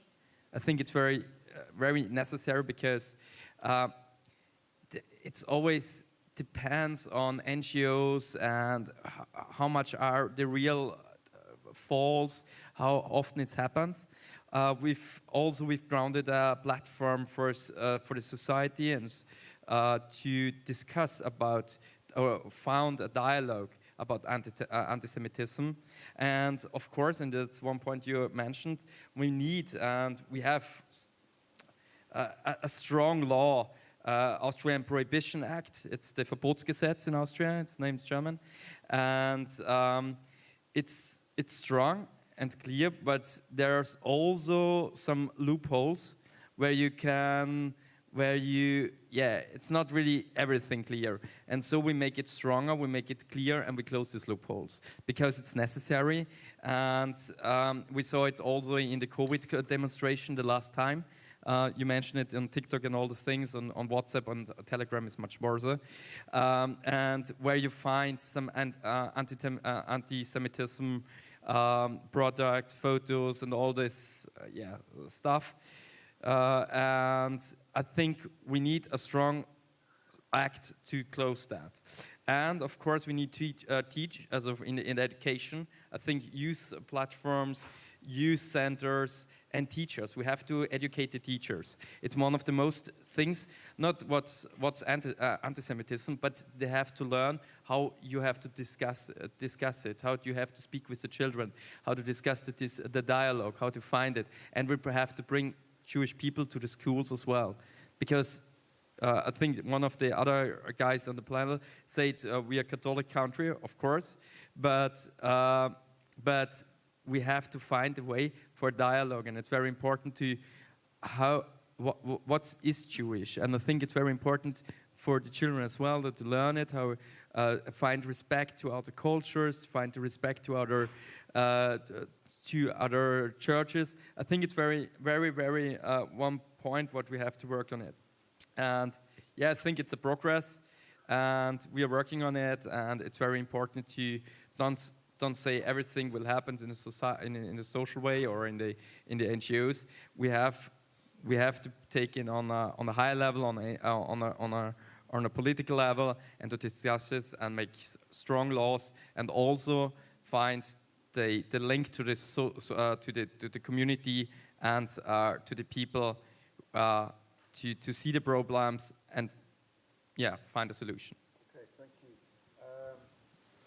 I guess just a quick follow-on, going back to what the challenges that Monsieur Terlier was talking about in the previous panel. I guess I'm asking you as a young parliamentarian, looking forward into your political future, very difficult to do, of course, but do you feel that we're moving inexorably towards legislating social media, or do you think it's going to be this sort of, to use an economic term, the sort of Adam Smith invisible hand of a market, it'll sort of regulate itself? Which, looking ahead 3, 4, 5 years from now, where do you think we'll be going? A good question, because I'm a kind of liberal, but I think one we have to. I think what we always forget: social media is extremely quick. It's extremely quick. You see it in Ukraine in the war. It's the first war I can mention who is on social media. How people. It doesn't matter what age, you see it on social media, on TikTok, on Instagram, on Facebook. It doesn't matter. It's very quick. And also anti-Semitism and all the hate speech, it's happening very quick. What we don't have to forget is we have to fight against it. And it's not only a law, it's a society, and we have to fight it on the social media as well. So we have to ban it on the social media. We have to talk to the players.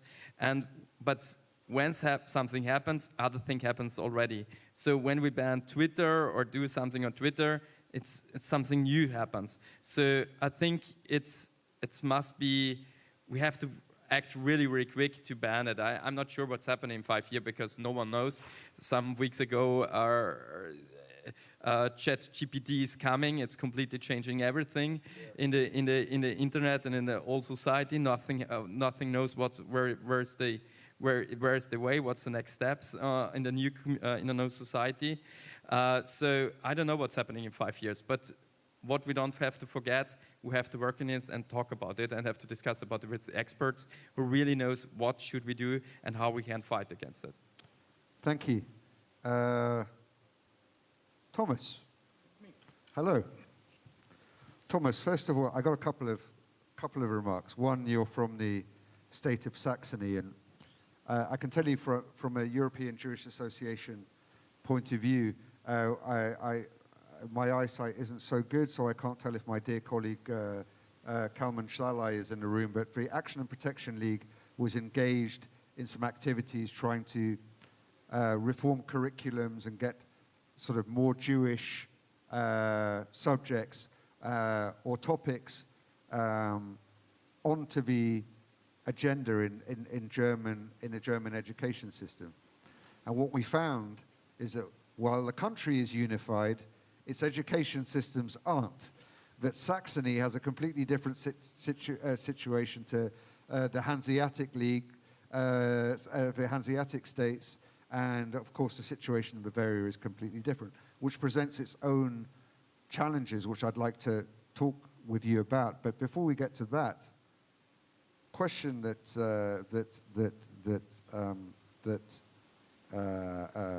David was just talking about. And it's perhaps a controversial question, and I'm going to put money on it that after this panel that Zygmunt's probably going to want to jump in, and I promise you will get an opportunity to do so. Is there a case to be made that by banning the hate speech, you merely push it underground But by keeping it in the open for everyone to see and then eventually removing it, you effectively set the bounds for acceptable behavior. Do you see the distinction that I'm trying to make? The sense of we can't point out what is bad if we don't allow anyone to see it. It's only this kind of evolving conversation that sets the sort of social parameters. Sorry if that's an overly convoluted question. I hope you understood it okay. I'd just be interested in getting your thoughts. Okay, thank you for inviting me first. I always got some new inspirations from conferences like this, and also it shows that we are not alone to talk about these topics. First, you named the federal system in Germany for education. Yeah, we could complain about it, but it is like it is, so we have to face the situation as it is.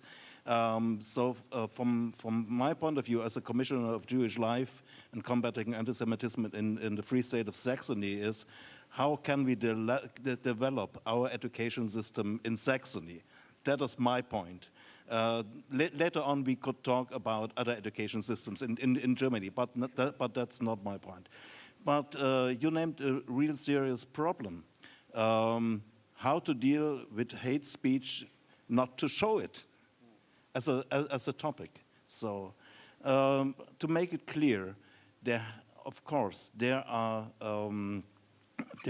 has to be a border, a clear sign, a stop sign behind that.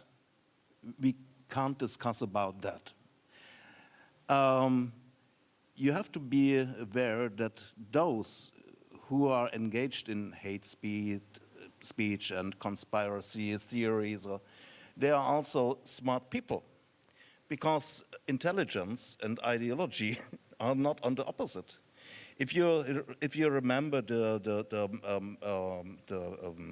League of the SS, everyone has a PhD, or almost everyone. So it's not a question of intelligence.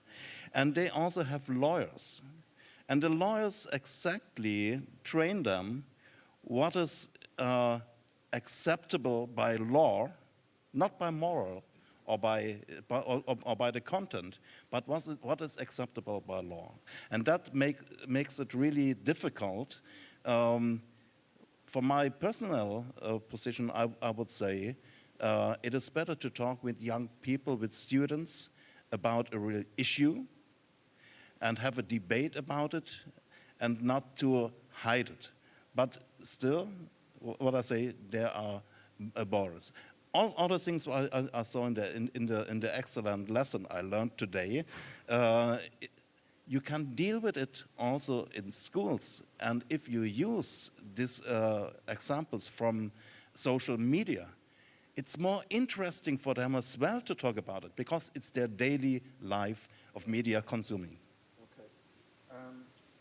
So we just spoke about the challenges of the laws. I just want to give you a brief example. In Munich, there's an auction house called Hermann Historica. They are selling Nazi memorabilia. I'm talking about Wehrmacht toilet paper, the dog collars that used to belong to Eva Braun. I actually had a petition that went through the German Bundestag, and the answer came back after 2 years, which, by the way, anyone in Germany in the room, I cannot believe that your bureaucracy still uses fax machines.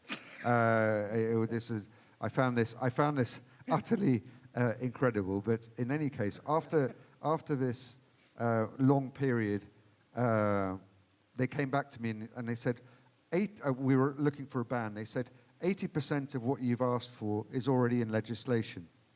And my reply was, that's a bit like being told that we've got 80% of your cancer. I'm kind of still worried about the 20% that's left. So from that perspective, what are the limits of the law? And I mean, the law is not set literally like our laws in tablets of stone. I mean, it's an evolving thing. So how do we evolve it to include more of these? Surely it needs somebody to sort of take an initiative And I sometimes feel that there is that lack of initiative, and I guess I kind of want your thoughts on that. So sorry for I'm being not a lawyer. No, sure. But what I learned, and I was 8 years also member of parliament and doing law, it's a foreign language. Right. It's a foreign language, but in my position now, what I try to do is first to make politicians aware of what means Jewish life.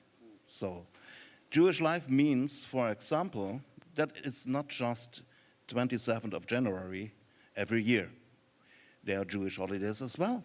And if you invite Jewish people for a conference or so, maybe fix before your schedule, maybe there are Jewish holidays. Or don't invite them on Saturdays. So these are simple things, but it means you not only you respect, you learned a bit. And then, with the knowledge you have, you can try to make better laws. And if you try to make better laws, then my position my position is independent and a honorable position. My task is to keep the politicians, always let them know that afterwards action must follow. It's not just about words, but if you gave politicians, they have a huge amount of work to do every day. Give them a sense of what they are talking about, and support them by going the right steps. Okay. That I would say. Thank you. Zygmunt, you've been very, very patient. Is there anything that you want to jump in on before I close this panel and move to the next? We're going to move towards education as a whole.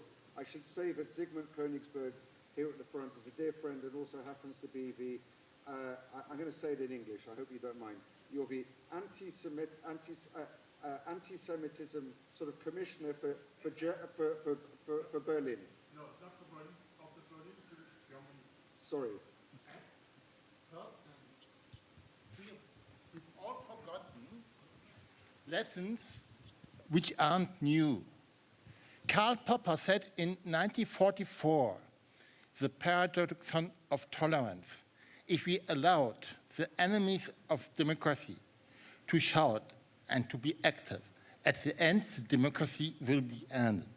And that's the first lesson. The second lesson, which is my experience, laws is one part, but the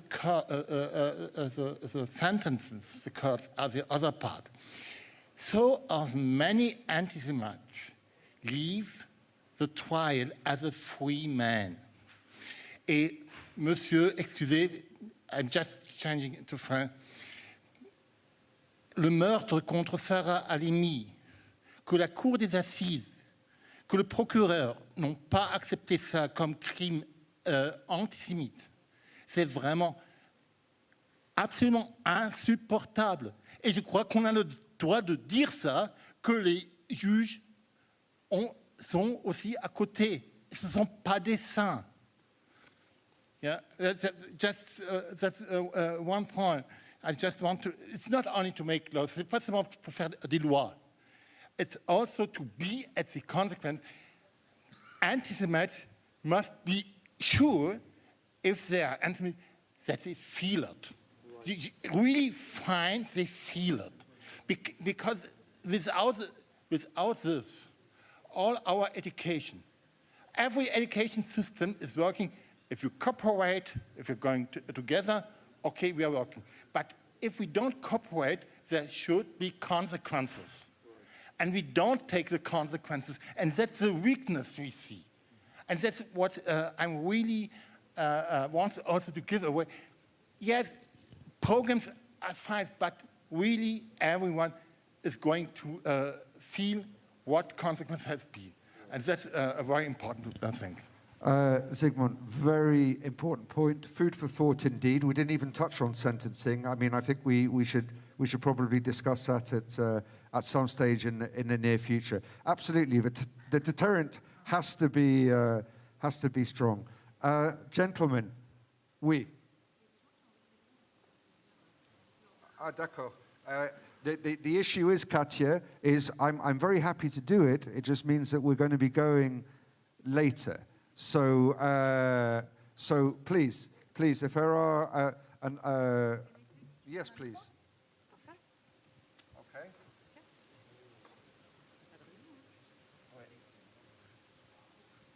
Très court. Bonjour à toutes et à tous. C'était juste pour rebondir sur l'intervention de notre ami à l'instant. Sur l'affaire Halimi, je sais que ça a jeté effectivement un effroi au sein de la communauté juive. Ce qui est regrettable dans l'affaire Halimi, c'est pas tant le fait qu'on ait reconnu ou pas le caractère antisémite de ce crime horrible, mais c'est le fait qu'il était déclaré irresponsable pénalement pour des raisons d'ordre psychiatrique qui relèvent effectivement de l'expertise des hommes de science. Si la cour d'assises avait été saisie de ce fait effroyable, le débat aurait été posé devant les juges, et les juges, dans leur souveraineté d'appréciation, auraient peut-être reconnu, et je l'espère l'auraient fait, le caractère antisémite. Donc c'est pour un autre problème que l'affaire n'a pas été portée devant la cour d'assises. On l'a bien regretté, d'ailleurs on a légiféré ensuite pour améliorer notre dispositif lorsqu'on a affaire à des gens qui peuvent s'abriter derrière les responsabilités pénales. Voilà, c'était juste une nuance que je voulais apporter à vos propos. Okay, thank you. Okay, and we have... Voilà. Non mais, bon, en France, on aime bien débattre. Les Français aiment bien débattre et nous sommes là plusieurs députés français et plusieurs à être juristes. Et c'est vrai que nous devons évidemment respecter les décisions de justice et encore plus nous qui sommes députés, puisqu'il y a la séparation des pouvoirs en France. Néanmoins, nous devons reconnaître et affirmer que ce crime a été perpétré dans un contexte de remontée très forte de l'antisémitisme en France. Et que on ne peut pas l'ignorer. Alors que le responsable ait été reconnu justement irresponsable et qu'il n'ait pas pu être jugé est une chose et qui est parfaitement regrettable. Mais nous pouvons aussi, comme l'a fait notre ami en tant que citoyen, déplorer et dire notre aversion, l'horreur que nous inspire ce crime qui a été perpétré dans des conditions effroyables et dans un contexte de remontée de l'antisémitisme, ce qui explique aussi notre participation à ces 2 jours de colloque à Prague pour dire que nous avons une responsabilité dans le contexte qui est celui que nous connaissons en Europe, de nous battre pour ne pas connaître à nouveau ce que nous avons connu il y a malheureusement quelques décennies. Okay, I'm very, very happy. Thank you, Katya, for those important interventions. Ladies and gentlemen, I'd like you to put your hands together for this panel. We're now going to move. Thank you very much, gentlemen. Thank you for your time. Merci, Monsieur So. We're now going to move to, we sort of been moving exponentially in this direction anyway towards education. Sorry, I'm going to put that down. And it now gives me great pleasure when we're talking about education in our places of learning and some of the challenges involved. It now gives me great pleasure to give you a brief presentation by Dr. Thomas Danzel, who's the professor of a Technical University of Munich, member of a German board of the International Council of Monuments and Sites, ICOMOS, and member of a National Scientific Committee of the Conservation of 20th Century Heritage, to talk through some of these issues before and saving perhaps the most important thing for last, which is our future generation, before we will be going to a panel from young university students from campuses across Europe, how they feel today, right now, being Jewish and being pro-Zionist or pro-Israeli on campus. But before that, of course, Professor Danzel, please come and join us. Thank you. And technical team, we're ready for the PowerPoint. Thank you. Thank you, Alex. Thank you for this invitation. I'm really happy to present you in a short time some impressions from my work of the last 8 years. Yeah, you can see. Never forget the past. That is our motto of today. And it has already been said by Alex that the political change in the 90s and the fall of the Berlin Wall caused new challenges in dealing with anti-Semitism in the societies of transformation, in the Eastern European part especially, but also in Central Europe. So going back to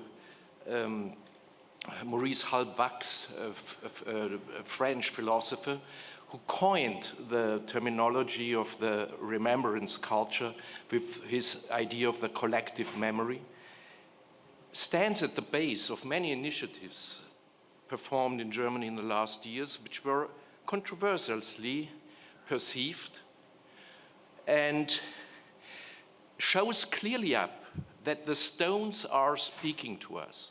The material culture is an essential part for our better understanding for our common history, and especially the narratives of anti-Semitism during the centuries.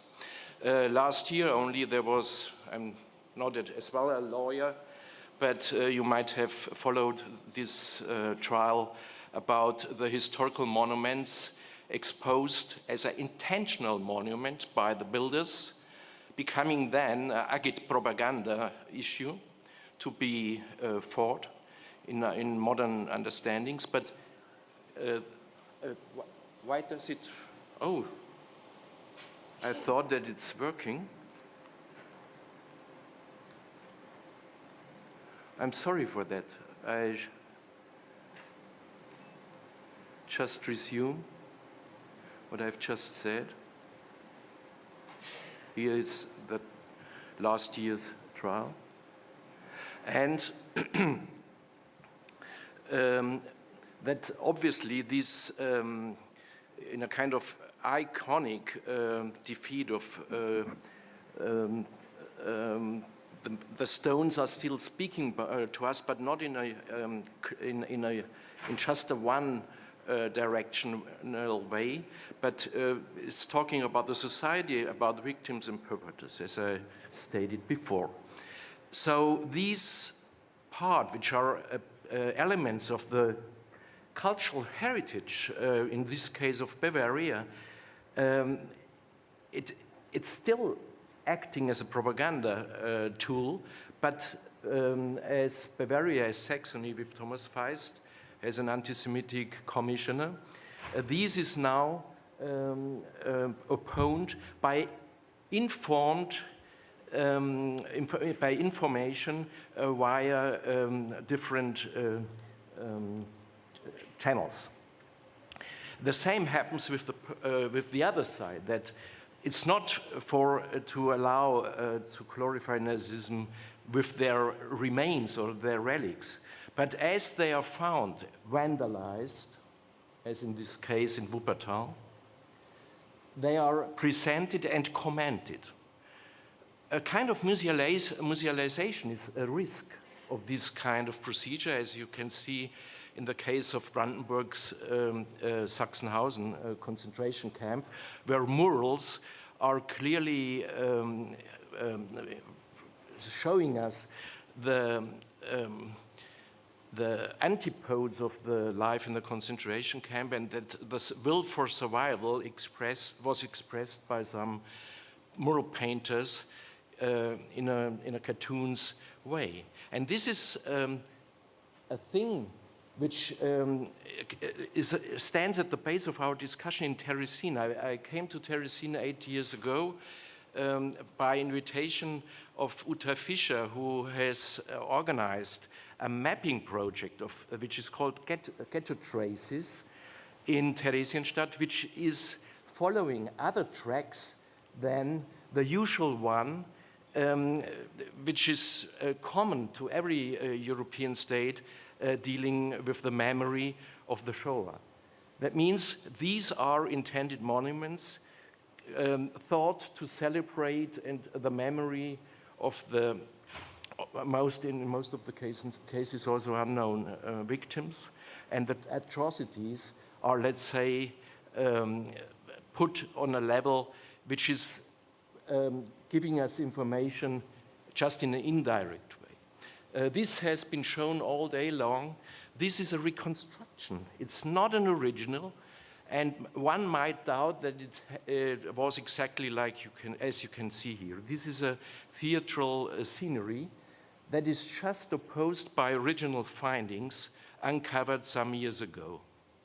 The practice of monument care is ambiguous.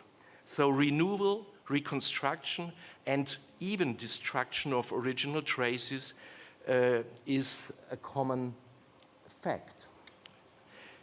In the Buchenwald camp, where I was involved also in consultants last years ago, you can clearly tell between the institutional memory of the GDR regime and the scenery, which is as well an iconic item, and the, let's say, the self-empowerment of the people who are giving these flowers to this gateway, who are crossing the archaeological site, you might call it, in imagining what had been there by the help of photos or devices.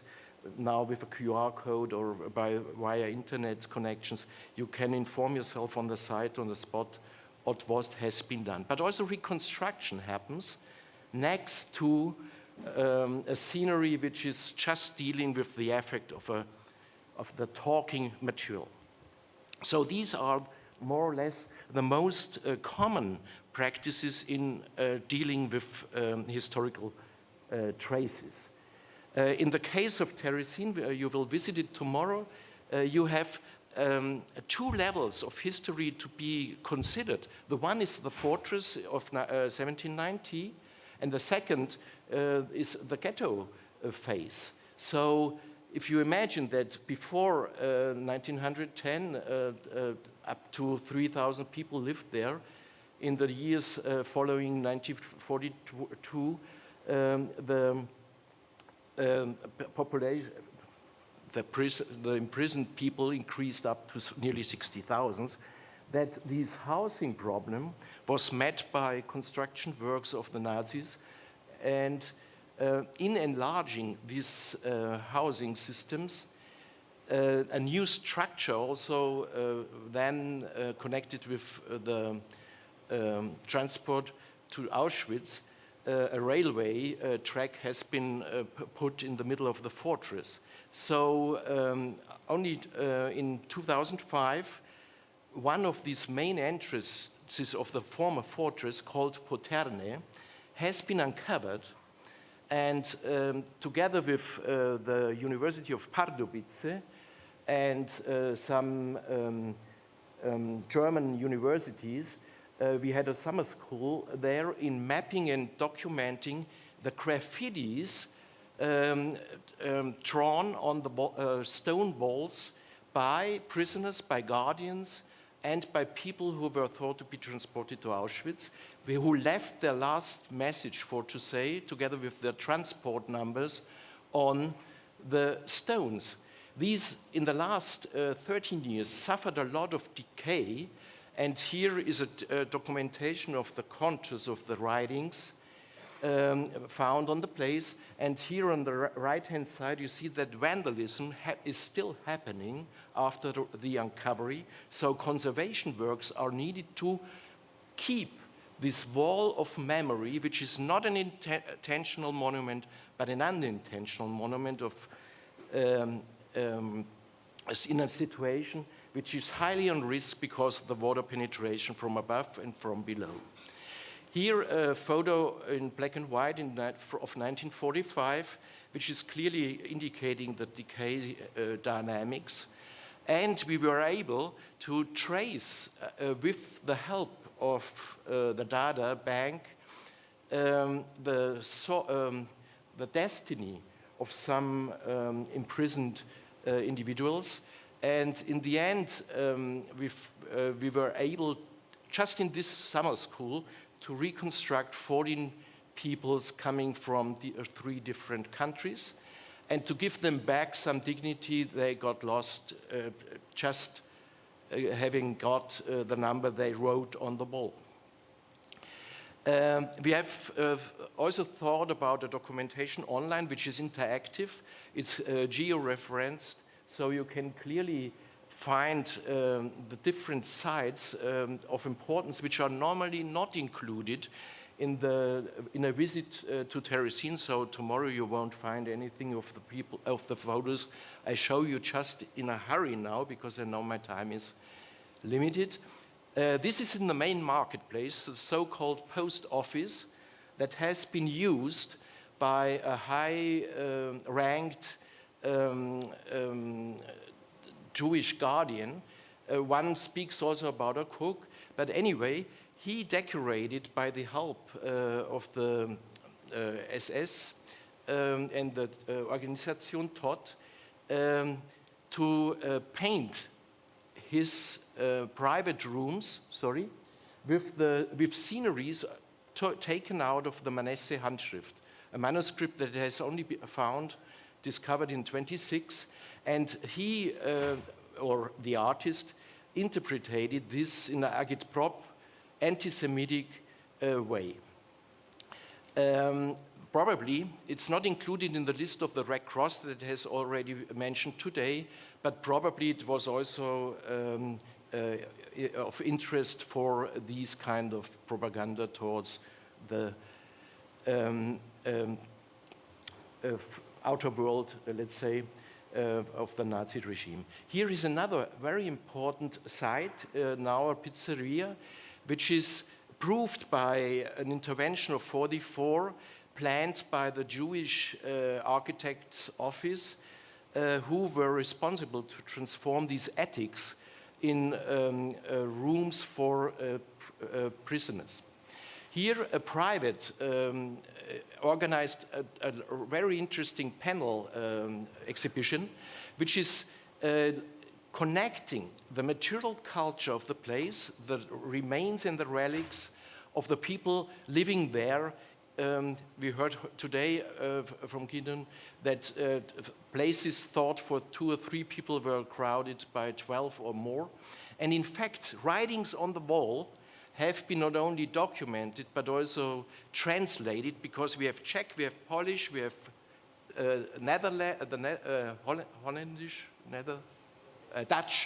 Dutch, and we have also some funny, sorry for commenting this like that, funny details as this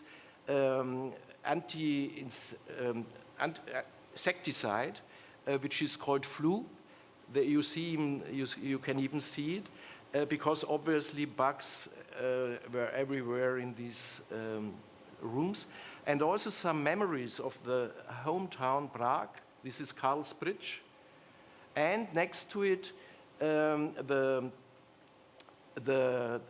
mines, the coal mines, where the forced laborers had to work. In fact, we find also vandalized parts, probably in the post-war time, of a hanged person.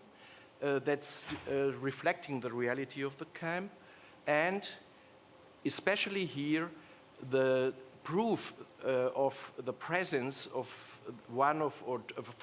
some of the 6,000 Jews transported to Terezin before they finally ended in Auschwitz. This is in the very interest of the European community, actually, at the moment. I'm participating in an urban agenda project which is called Integrated Approach to Dissonant Heritage.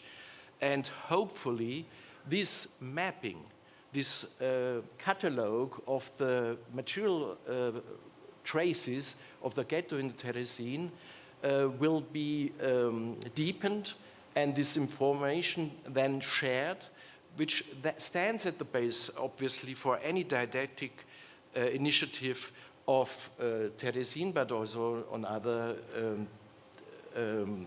learning teaching institutions elsewhere. I know that there's a very well-working network, especially on the didactic level, but I'd like to emphasize, last but not least, that conservator restorers until now weren't involved in the discussion how to present, how to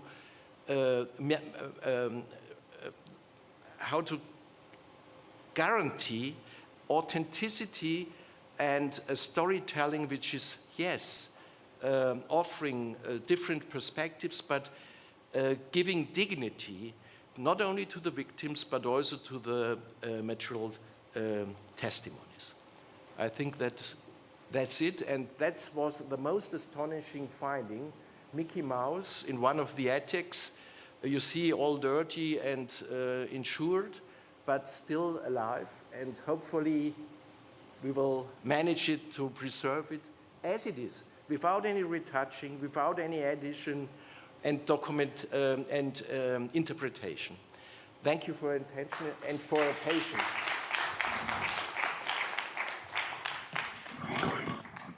Professor, fantastic. I had to improvise because you know I had a text as Alex. I know. And I'm convinced you have Swiss blood because your timekeeping was immaculate. So thank you so much. I know, I'm sorry. Ladies and gentlemen, thank you. We're coming more or less to the close. There's just one final panel, and we're talking about our Jewish future. We've talked a lot about the past, we've talked a lot about Holocaust remembrance, but we've also talked a lot about education. And the theory, as my chairman, Rabbi Menachem Margolin, put it earlier on, all the theories, all the statistics, everything else is all extremely useful, but it doesn't necessarily reflect what is going on the ground. So we thought it would be very, very useful to close this symposium with a delegation of some of the brightest and most promising minds and future Jewish leaders that we have across Europe. So I'd like to take the opportunity. This next panel, by the way, will be moderated by a Czech master's degree student at Charles University here in Prague, Miss Yvonne Penkavova, and she will be joined by Miss Gabriella Tolchin, a university student from Munich, Mr. David Fiorentini, the president of UGEI Italy, which is the Italian students' Jewish movement or union. And lastly, by no means least, Mr. Juan Caldes Rodriguez, who was a recent graduate and is now a member of the EGA staff. So if the panel would like to come up, if you'd like to make them feel welcome. And Yvonne, I'm going to hand over to you. You will have the microphones, and we're eager to hear about your experiences. Thank you, everyone.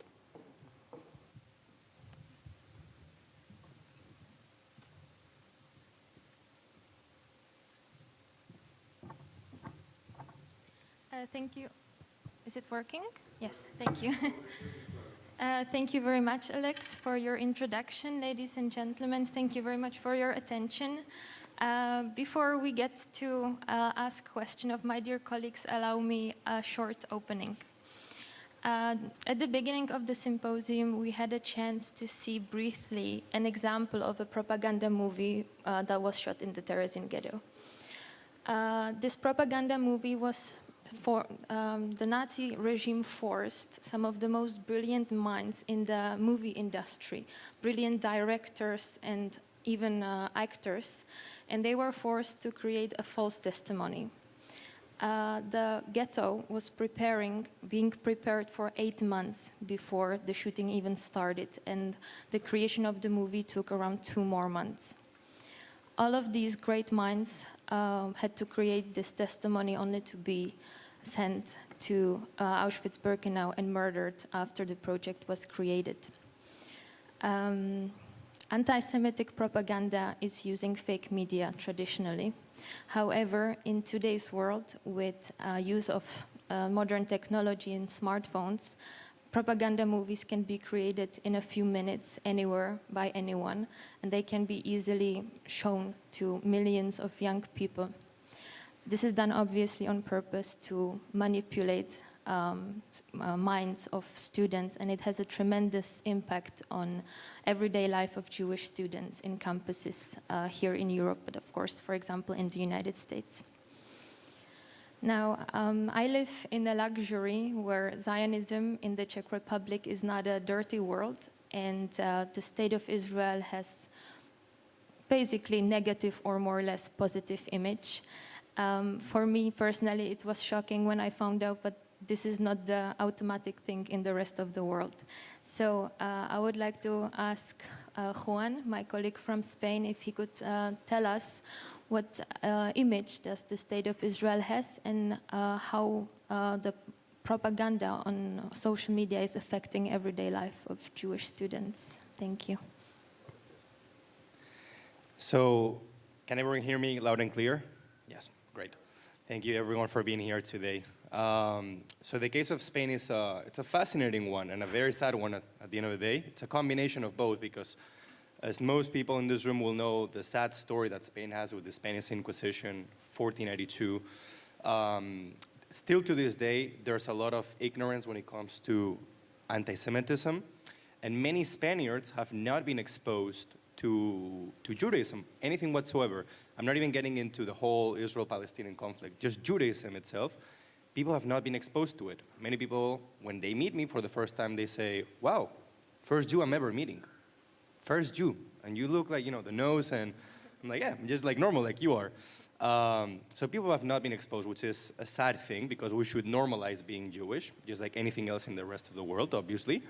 And later, in terms of anti-Zionism, I should say that our current government in Spain, it's a coalition of the Socialist Party and the Communist Party.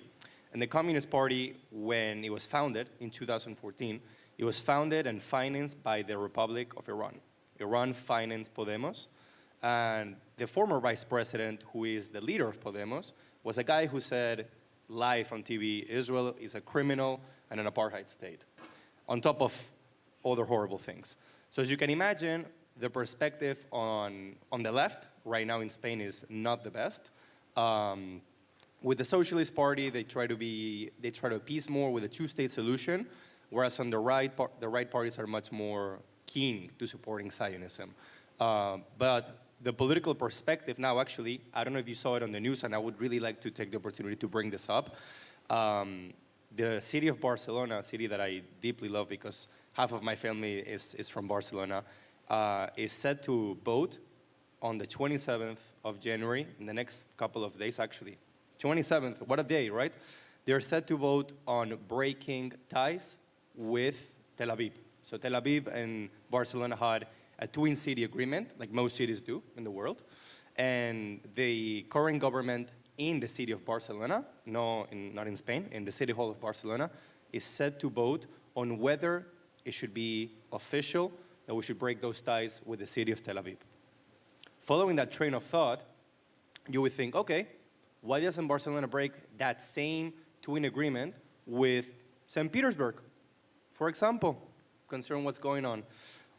And you could extrapolate that to many other cities across the globe. No, but it has to be Tel Aviv. It has to be Israel, because Israel is the cancer that we have to extirpate, and according to them, obviously.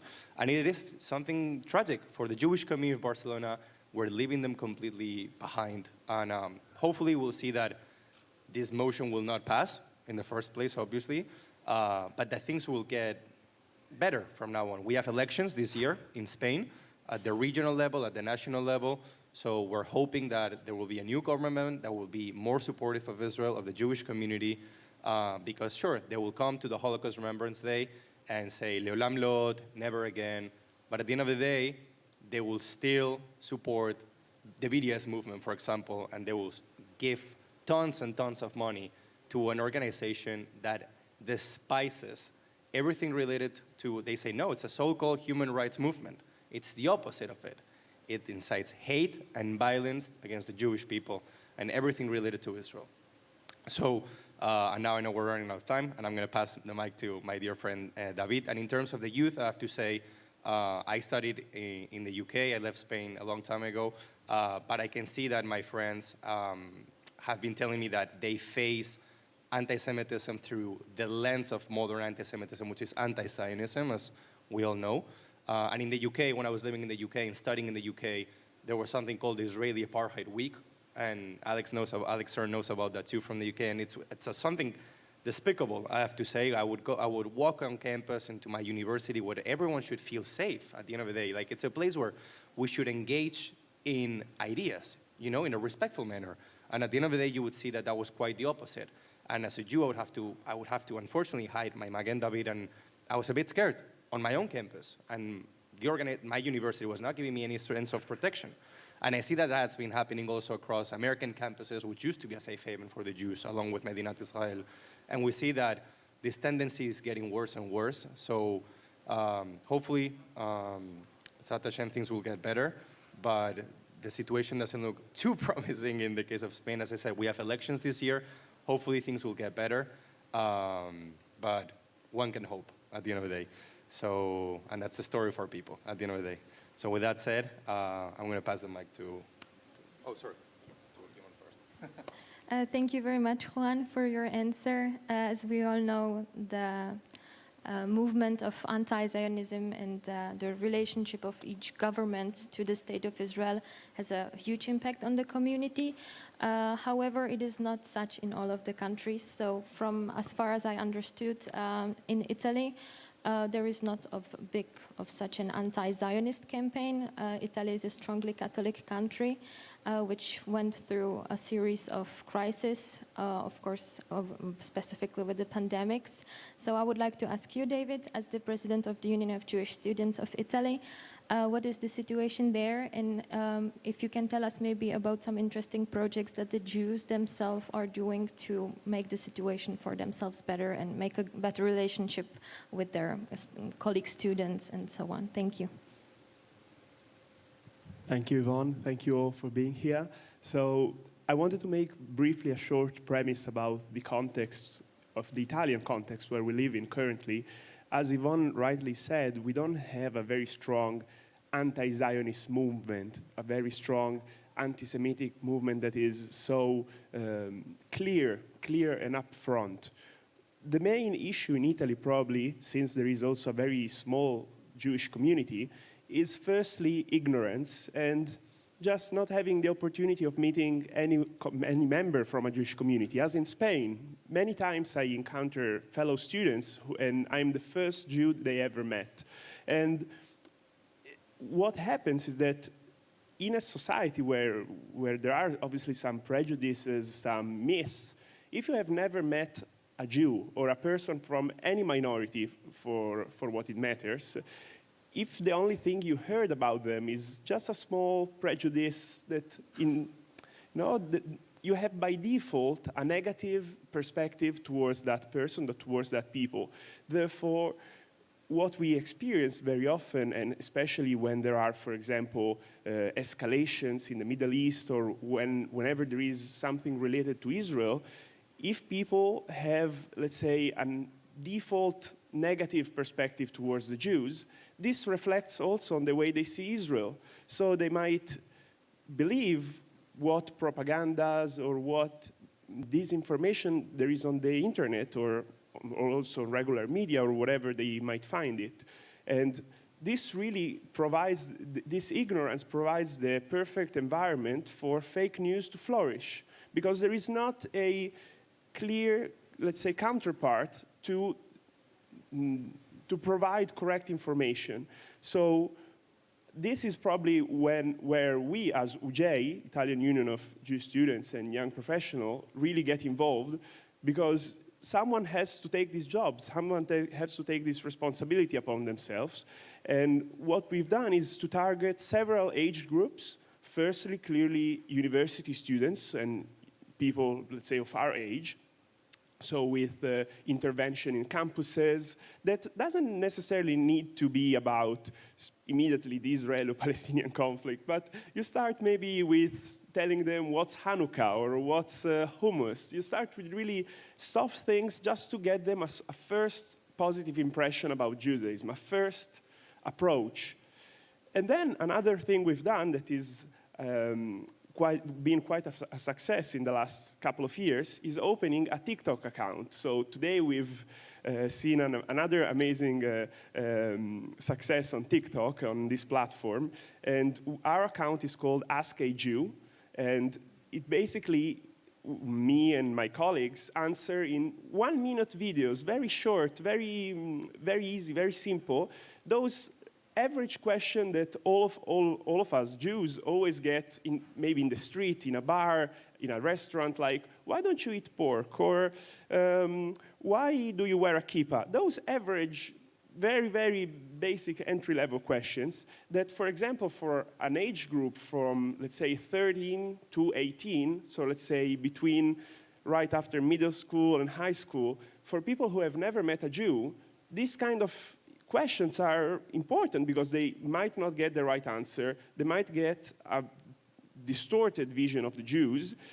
And then, finally, they get to meet a Jew of their age with which they can talk freely and engage in a productive way. So instead of seeing maybe the old professor, maybe a bit boring, they would see my face that hopefully is a bit more engaging and a bit more smiling, that will tell them in really a couple of sentences what's Judaism. And obviously this is not enough to spread Jewish information, Jewish culture, but gives them that first approach, that first step, that maybe the next time they will hear something related to Israel, to Judaism, to anything related about Jewish culture, they will have a positive attitude, a more open-minded attitude towards it. So that's it for now. We will maybe add something more in later on if there are other questions, but yeah, I'll pass it over to you. Thank you.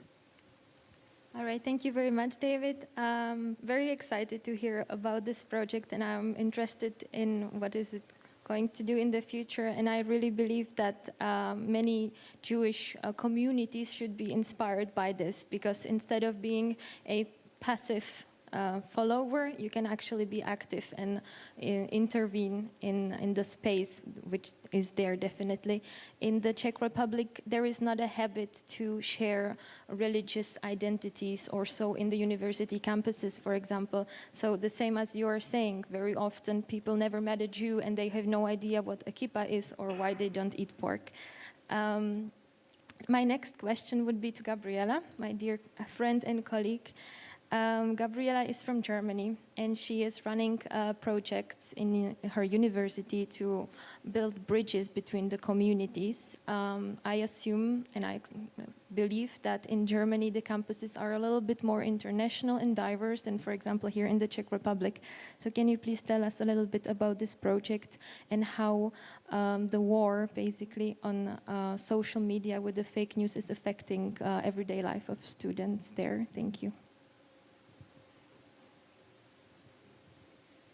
So as you said, Ivan, our campuses look very much different than the ones Juan described.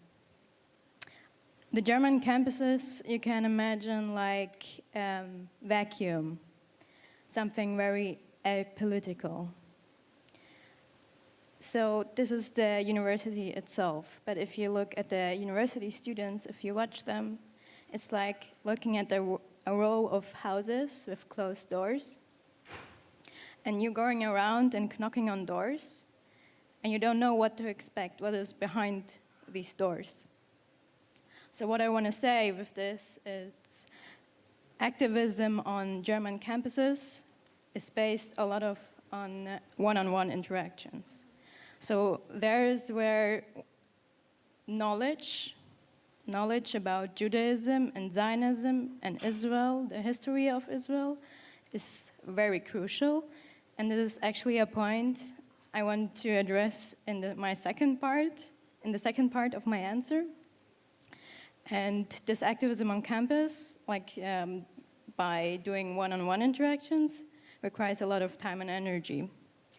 So how you can imagine my activism on campus is like an ice cream truck going around the quiet neighborhood, motivating people to come out and see what is the ice cream. So what I lead on my campus is the Jewish Campus Week. It's a campaign of JSUD where we cover a lot of different Jewish topics. But the challenge I face is that it's hard to rent a room. As a non-university group, we have to rent a room, meaning we have to pay for the room. And even if we have to, and we do, this process takes very long. Another topic I would like to cover in my university is Zionism. Since my university is as I told you, is a very apolitical one, it is hard for me to organize something like that. So my wish, or what I would like to work on with others, is to open up spaces for political discussions, even if the universities are apolitical and they want to stay that way. Because universities and campuses are the places where we should have discussions, where it's centralized, where we can have a more structured way, more informative way. Another thing I do, which is like the ice cream truck, is leading a leadership project, or a project in a leadership project, that is called More Than Hummus and Falafel. You can guess the point of it. It indicates that we Jews and Arabs, Muslims, and other people of other faiths have more in common than that. And there we do different events. For example, on holidays, for example, on political topics surrounding Israel, surrounding the Israel-Palestine conflict, but also political educational workshops that is in context of both of these communities. But we have also less serious, events like a cinema night. And the last one, to give you a specific example, was with the movie Plan A. It's a movie about a Holocaust survivor who has to decide how his revenge on the German society looks like. And this actually leads me to another point. Holocaust education has to be more emotionalized. And this is not actually what I've felt myself, but what a Muslim boy told me, that he himself doesn't feel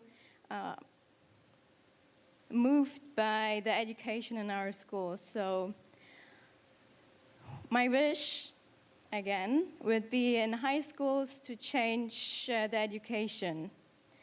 So less from top and bottom, and less like dry, but more proactive, more emotional. Let's say we can bring the movement, Make Their Memory Shine, to all of the schools. This would be a way. In this movement, we clean Stolpersteine and we educate about these, not survivors, unfortunately, but victims. Also, another big point of why it's so dry and why it isn't emotional is that everyone writes exams on it. Every non-Jew and Jew writes exams on it. Non-Jews just learn and write them. And me, as a Jew, I'm sitting alone in my room while I'm studying and I am crying my eyes out. So this is something that I feel very critical about. And also the education on the Holocaust is very much tied to how it led to the should be more about how it led to the Holocaust, also on different forms of anti-Semitism. Also on how does anti-Semitism look like nowadays, the different forms of anti-Semitism. So my wish, again, is to have more Alex Hearns in our schools and also on our campuses. So these are all topics on interfaith dialogue, and this is, in my opinion, the second key. Why the second key? Because there is a first key I carry. And this is the second part of my answer.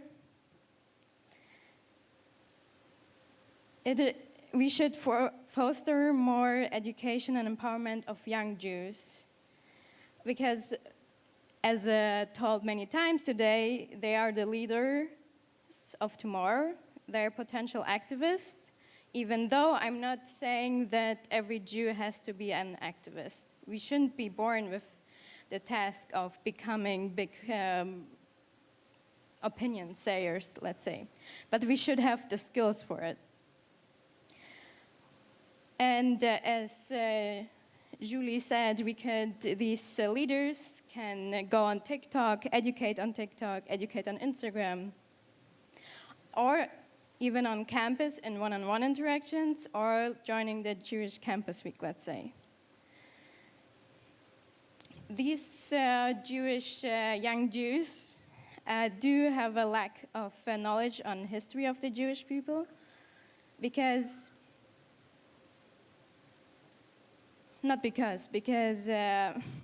okay, sorry, I will restart my thought. Young Jews in Germany do not have enough education on their history, meaning on the history of their ancestors, and also on Zionism and Israel. And this is the big fight I'm fighting right now, that dialogue about Jewish religion or Jewish religious aspects and aspects in Zionism do not overlap.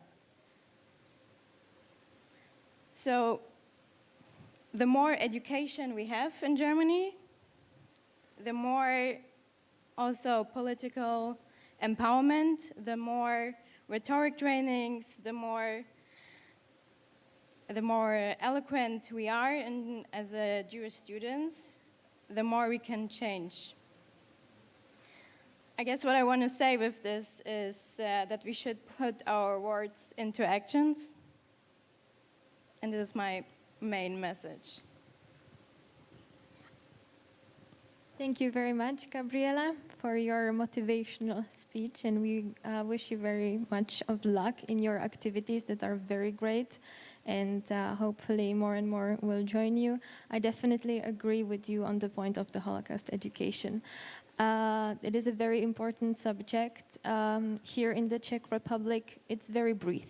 There are lectures, of course, about the Second World War, and during this lecture, the teacher mentions that 80,000 of Czech Jews were murdered. However, it is changing lately. Also, I would like to thank the EGA and every one of you to coming to visit the Terezin Ghetto. The ghetto has a completely different story than to any of the other places, and it's often neglected. The way it was used for propaganda gives visitors a better understanding of how brilliant the system was created, how evil, how we call it the smart evil, right?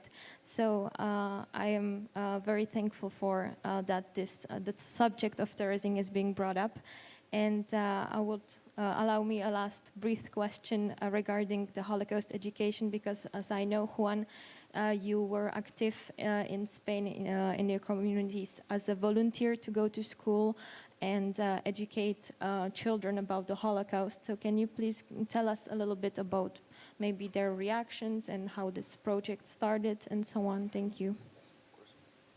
I promise I'll be very brief, in 2 minutes. So I was very proud to be in this project that was called Proyecto Shoah, that came all the way from Uruguay.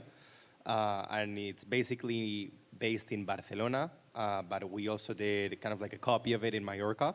And I was working in both of those cities. And I have to say, it was amazing going as a Jewish educator and speaking with 12, 14, 15, 16, 17-year-olds about the Holocaust. In their case, I was surprised because most of them, they already knew a bit about it, which is good considering that they're quite young, especially when they're 13, 14. And they showed a lot of interest, which was great to me, because nowadays we know like our generation and the one that is coming behind is not so interested, and especially we're talking about social media and the benefits of it, but also the disadvantages of it. And one of those is clearly like how, in terms of seeking that intellectual curiosity, it's not as much as it used to be. And I have to say that it was a great experience going in and sharing the story of what happened only 80 years ago. Like we heard today a testimony of a Holocaust survivor, someone who's still alive. When I used to talk about the Spanish Inquisition, that was 500 years ago. So people are not as interested, and I could understand that because that was a long time ago. But in the case of the Shoah, it was literally not even 80 years ago. So my experience was very positive, and I did see that when I would finish, people would, like the students would come in, ask me more questions. How can I get more involved? How can I help on social media? How can I fight against anti-Semitism? How can I join this campaign? So it was great to see that. And they said, unfortunately, we just don't have like any educational initiatives when it comes to this. We would touch very briefly upon on Second World War, and that was it. So I think it should be mandatory by law, by every member state to study the Shoah in the curriculum. I think it should be mandatory by law, because we keep saying, as I said before, let's never repeat what happened in the past. And I think that education, as we all agreed, is the key to everything. But that needs to, as Gabriela said, words to actions. And the implementation of Shoah studies need to be a separate thing in itself. And it's also a great way to also unite people, because when I would go to this, especially public schools, I would have Muslims, Christians, Jewish, even Buddhist in Mallorca too, and it was wonderful seeing how this topic of fighting against hate would unite so many different minorities. And at the end of the day, that was the central message of how we can seek those, that unity and not the differences, and realize that there's so much more that unites us as human beings, not just separating ourselves, with our identity, like you're Jewish, you're this, you're that. I think that's a big mistake. And if we really, really want to learn from the past, let's start by, promoting that side of how can we find those points of common and how we can be more united, and find that instead of what truly divides us. So if any of my colleagues want to make any final last remarks. You asked for it, so. No, about that, because right last week I was in 4 middle schools talking about Holocaust, let's say, explaining the Holocaust, but also explaining about Jewish culture more in general. And we've just launched a new project this month called, in Italian, is Incontrare la Memoria. In English, we could translate it to meet the remembrance. So the idea is that since, unfortunately, Holocaust survivors, year after year, they are reducing in numbers for anographical reasons, and some of them also are tired and might not have the energy to be in schools all over the country. We are trying to educate a group of Jewish students who might not necessarily have maybe a grandparents who is a survivor, but in general, anyone who's interested in the topic, so that they will be able to be the ones to continue these important jobs of going into schools, elementaries, middle school, high schools, even universities, to have these important meetings with students, because, as you said, it was only 80 years ago, and it cannot be that once the direct witnesses, the direct survivors will no longer be with us, immediately we will lose this memory, we will lose the lessons that we learned from this historical period. So it's important to give really a proactive task to the younger generations. For example, learn and give also a more personal perspective, exactly, in order to be more moving, to give really a dimension where other students can interact. Because if we talk only about statistics, numbers, it's also big numbers that we never experience in our daily life. Millions, who on a daily basis talks about millions. It's a difficult number to really grasp. While instead, I'm talking with someone and sharing the testimony of a grandparent, of an uncle, of even of their parents sometimes. It's something that people can relate to, can understand, and that would leave much more of a message to the students that are listening and would be much more effective. So we hope this project will go well and we'll be able to replicate it year after year. Thank you.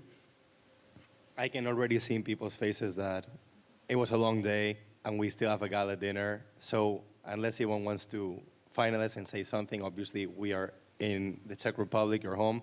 So by all means, but as a former student and part of the GA team, I would like to thank everyone for being here today. And I hope to see you now at the gala dinner and get some well-deserved rest. And we all deserve it. Allow me the last sentence. As you can see, we're all very passionate about this topic and we could go on and on and on. However, as my colleague mentioned, it was a long day. We would like to thank you for your attention and we're excited to see you at the dinner.